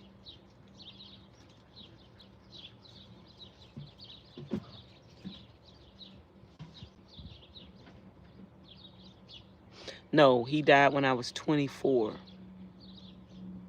He died when I was like 24 or 25 years old. And so the lady that tried to put voodoo on me, eventually she became a Jehovah Witness. We was going to a church that was a holiness church, And like I say, she would be in the church jumping and shouting, having the Holy Ghost speaking in tongues, girl, every week. And this lady is sitting up here trying to put voodoo on people. So she eventually converted to Jehovah Witnesses, and she eventually said that Jehovah Witnesses was a better religion than whatever. And she eventually confessed to the Jehovah Witnesses that she used to do voodoo and that she tried to put voodoo on somebody. And the Jehovah Witnesses told her the same thing that I was saying in the video the other day, that when you sin against people, that you should go to the people and you should repent and confess your sins to them and ask them to forgive you. So when she became a Jehovah Witnesses, the Jehovah Witnesses told her that she needed to go to people and she needed to confess her sins and ask them people to forgive her. So she started going to everybody that she had done something to. And she ended up at my mama's house one day and telling my mama that she tried to put voodoo on her. Now, she thought she did put voodoo on me. She told my mama that she put voodoo on me. And my mama was like, who? And she was like, Vanessa. She say, like, Vanessa. She say, oh, we knew you tried to put voodoo on Vanessa. And she was like, well, how y'all know y'all tried to put voodoo on her? And then she was like, well, your sister told us, and Vanessa took that voodoo, and Vanessa put that voodoo under your porch. So, girl, the voodoo ended up being under her porch that she was trying to put on me. It ended up going back on her. And years later, I'm going to tell y'all this. When you do wrong to people,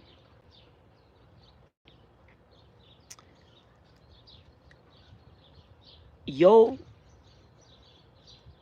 reward for your actions can be something that you happen to you for a lifetime. And like I said last night, this lady put voodoo on me to try to make my child be deformed, to try to make my child be disabled, and to try to even take his life. And this woman ended up losing a child. One died at birth. One became disabled, sickly. And then years later, her only son went boat riding with his dad on Father's Day, and they hit a log in the water, and the boat tipped over, and the son was killed instantly. The son was killed instantly. Her husband almost died, and her other child that I'm not talking about in the story, something happened to her too. Something happened to her too in her life. She started practicing voodoo too. And something happened to her. And then the mama ended up dying. The mama ended up losing her mind. She ended up, I don't know if she got Alzheimer's or she ended up losing her mind. She ended up not knowing who she was. She ended up leaving the house and not even knowing where she was at. And she ended up dying, y'all.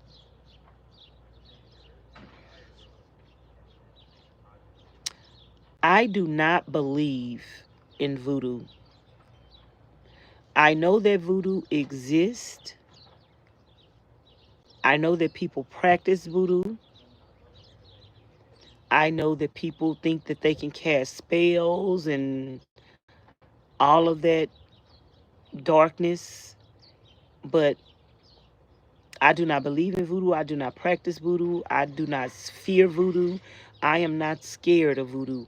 If you are scared of it, If you fear the person, that's when you give it power to manifest itself against you. But if you are a Christian and you live for Jesus, no weapon formed against you shall prosper, and you cannot fear any spell that anybody try to cast against you. You fight the spirit through the spirit. That demonic force and power is a spirit. Voodoo is a god to the people who are practicing it. They have thrown away logic and relationship with God, and they are trusting in black magic to hurt people and harm people. God is love. God is not hurt and harm and spells and evil and wicked and trying to do things to unborn children. God is not in that. Now, people do reap what they sow, but it's from their own actions. It's not from nobody else casting spells on you and trying to make things happen to you. You reap what you sow from your own actions. So, this lady, in my opinion, y'all, she lost everything. She lost everything. She lost her kids. She lost herself. She lost her husband because he didn't love her no more. He didn't trust her no more. He said he would never forgive her. He stayed with her for the sake of the kids. She lost self-respect in the community. People knew that she did voodoo and practiced voodoo. She lost the relationship with her sister because her sister didn't trust her, and her sister didn't appreciate the fact that she was trying to put voodoo on a 16-year-old child.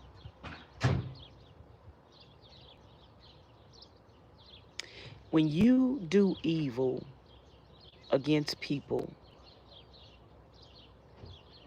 you are planting seeds that are going to come back to harvest. You are going to reap what you sow. And as a Christian, we cannot fear people that practice voodoo. I even think my husband was in it with her, because one time my brother-in-law, who lived in another town, him and his wife, because they found out that my husband was abusing me, and they was like, Vanessa, if he ever hurting you and you ever need to get away, just call us. And one day I called them, and they came and got me, and my husband was close to his brother's wife, so the brother wife went in there to go talk to him, and baby, she came running out of there. And then his brother went in there to go talk to him, and his brother came running out of there, and his brother said, it's a monster in that house. My brother-in-law went in the house to go talk to his own brother, and he came running out of there, and he said, it's a monster in that house.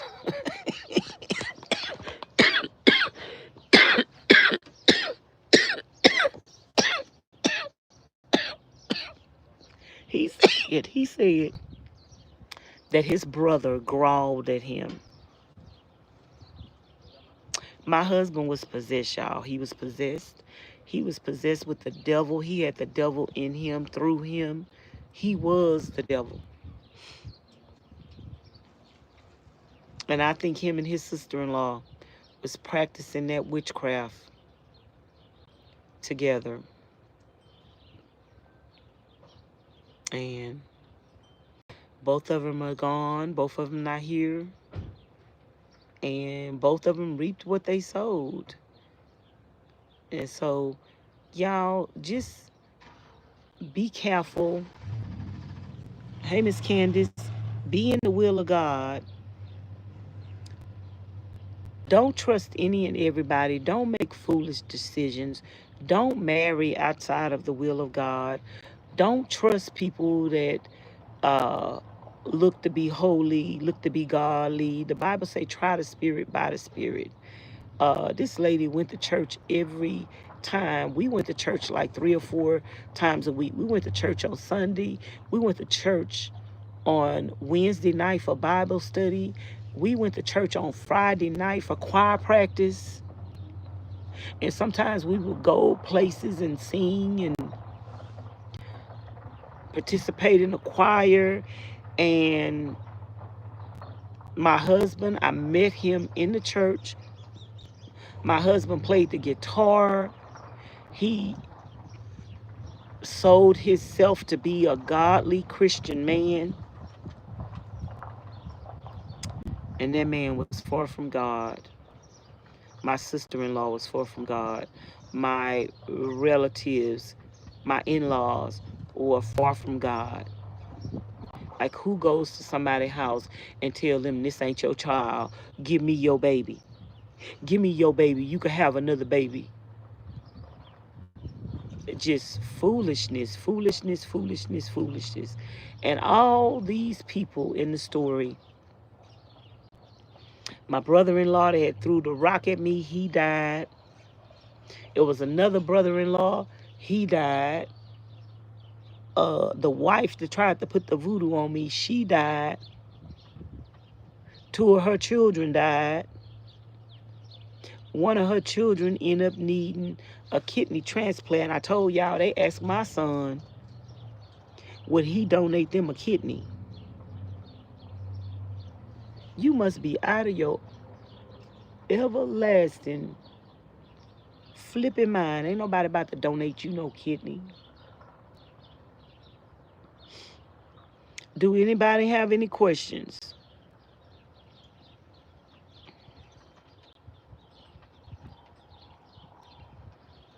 Do anybody have any questions?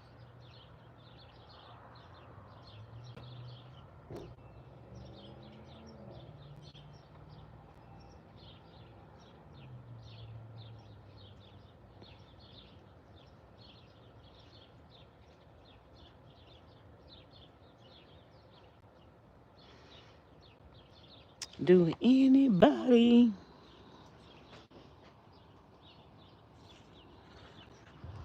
I'm going to try to put these shoes in the washer.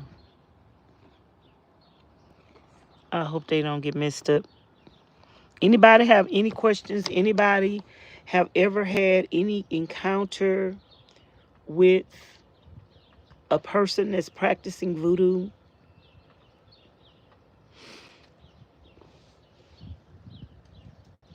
Anybody ever had any encounter? Anybody ever had any encounter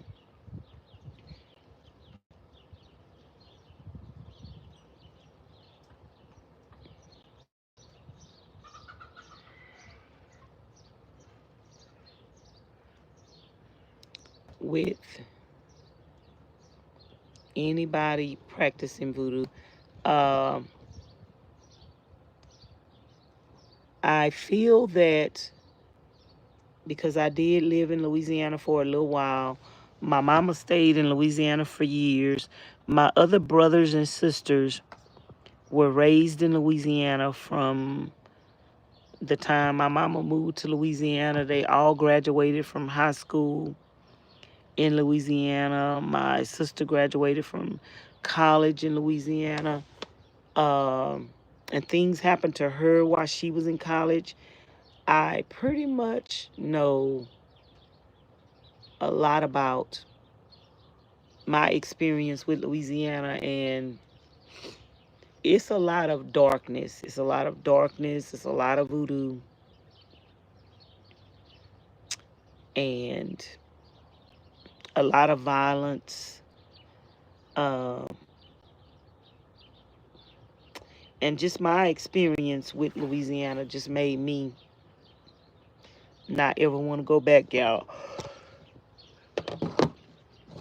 I'm just telling the truth and shame the devil. I would never, ever, ever, ever, ever live in Louisiana again.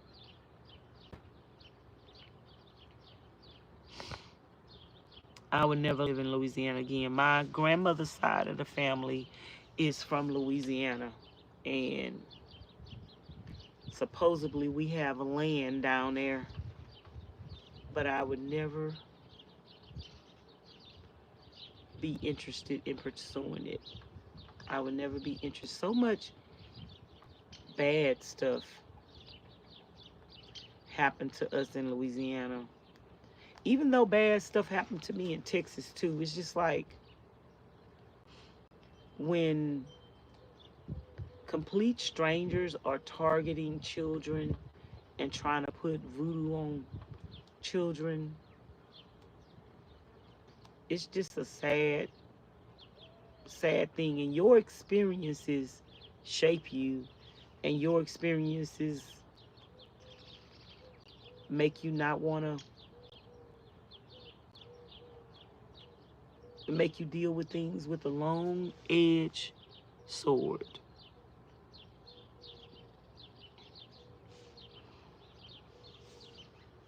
Are y'all there? Are y'all there? Are y'all there? Is anybody in the chat? Has anybody ever had somebody try to put voodoo on them?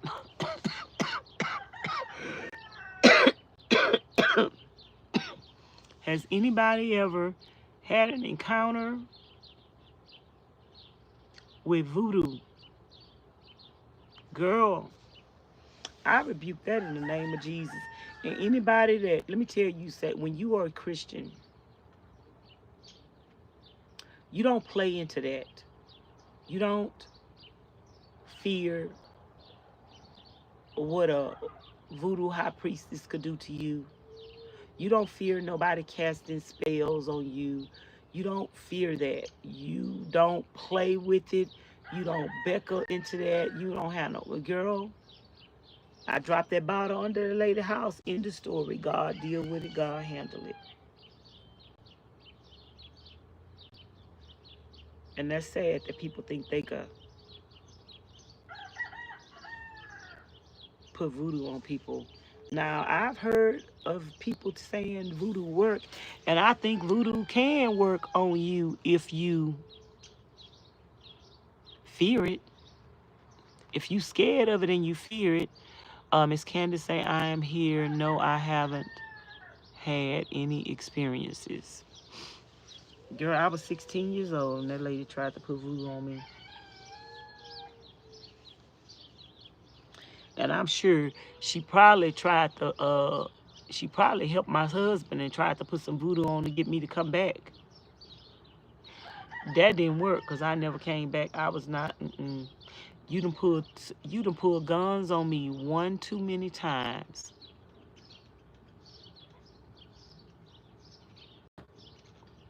You done pulled guns on me.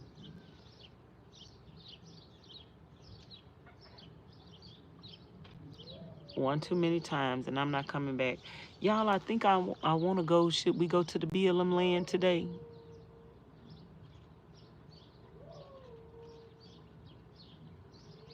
Should we go to the BLM land today?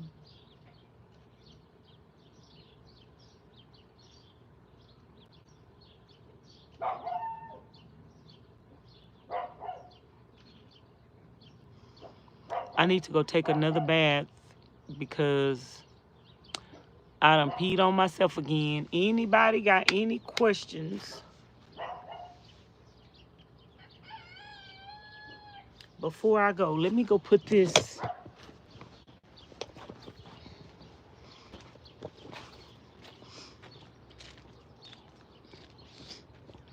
Put these clothes in the dryer and put my clothes in the washer.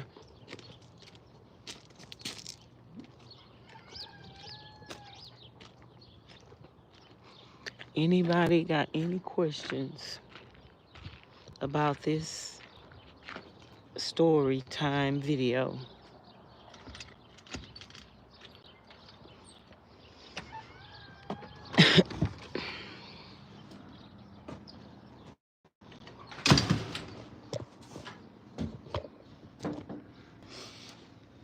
Anybody got any questions? Any questions? Any comments? Y'all, God brought me through all of that. I made a very dumb decision. I made a very, very, very dumb decision at the age of 16, getting married. End up marrying a man that didn't have a driver's license, didn't have a job, never worked a day in his life, had mental issues and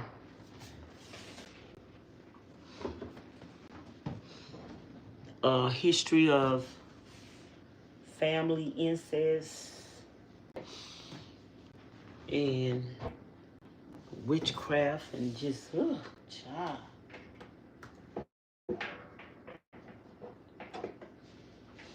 There's some more things that happened to those people because they, they did a lot of evil stuff, and God didn't let nothing that they touched in their lives prosper, and they end up losing everything. The whole family end up losing everything.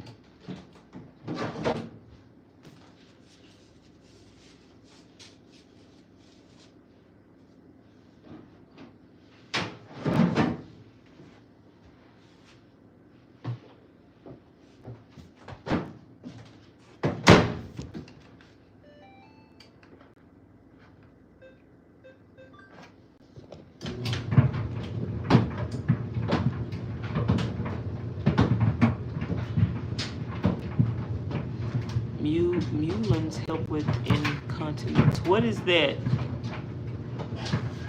Girl, since I've been sick, and anytime I sneeze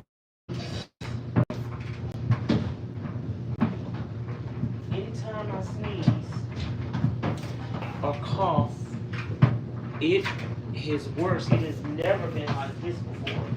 This morning I coughed and I was in the bed and it just went everywhere. It has never been like this before.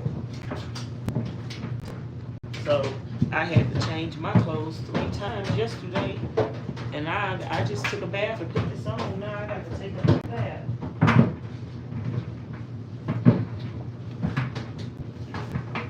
I got to take another bath now.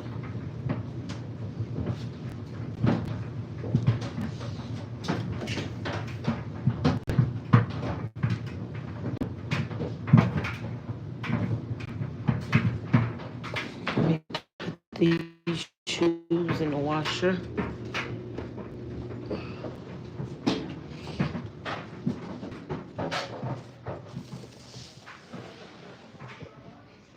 Y'all, I got to put on my robe so I can put this dress and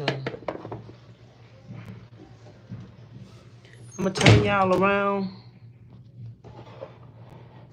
Let me turn y'all around so I could take this dress off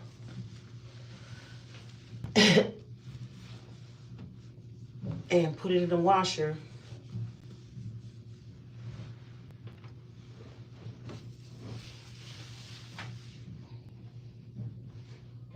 Might as well wash this at the same time. Y'all want to go to the BLM land tonight?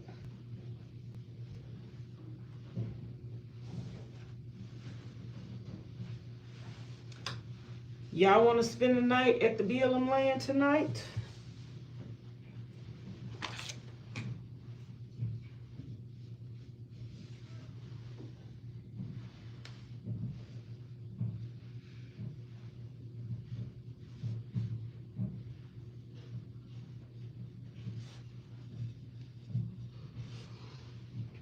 Y'all want to spend the night on the BLM land night? You have any questions? Royal say, Thank you for sharing your story. I have never had any knowingly, if anyone have tried to, it didn't work. It didn't prosper. All praises to the Most High. What is that? The mullein, what is that? Is it some medicine or? Yeah, she tried it. She tried it and it didn't work. It backfired. But you have to rebuke that. You have to rebuke it. You can't be scared of it. You can't fear it. And you just have to rebuke it. And ask God to let whatever they try to do to you, let it return to them. If you always return to sender, I would always return to sender. Whatever you try to send my way, whatever negativity, hello. Hey. Whatever, where you coming from? Somewhere. You let the dog in with you?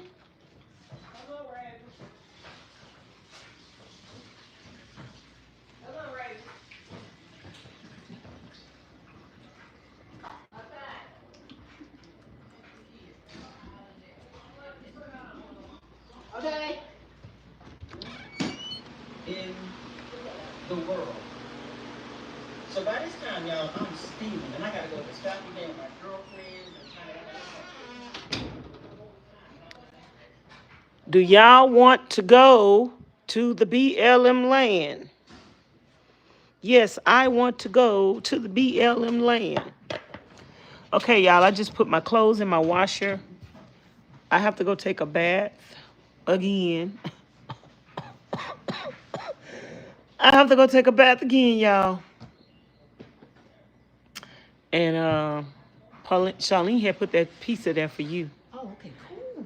And I'm going to talk to y'all later. I'm going to come back live when I get ready to go to the BLM land. Hopefully, I'll be back live by 6. So I'm going to talk to y'all later. Thank y'all for listening and watching. If you're watching the replay, you have any questions or comments, any scriptures that you want to share, any stories that you would like to share on anything similar that happened to you, go ahead and leave it in the comments bar below. I will talk to you guys later. I love y'all and I appreciate y'all. Thank y'all for 59 thumbs up. And I will talk to y'all later. Bye.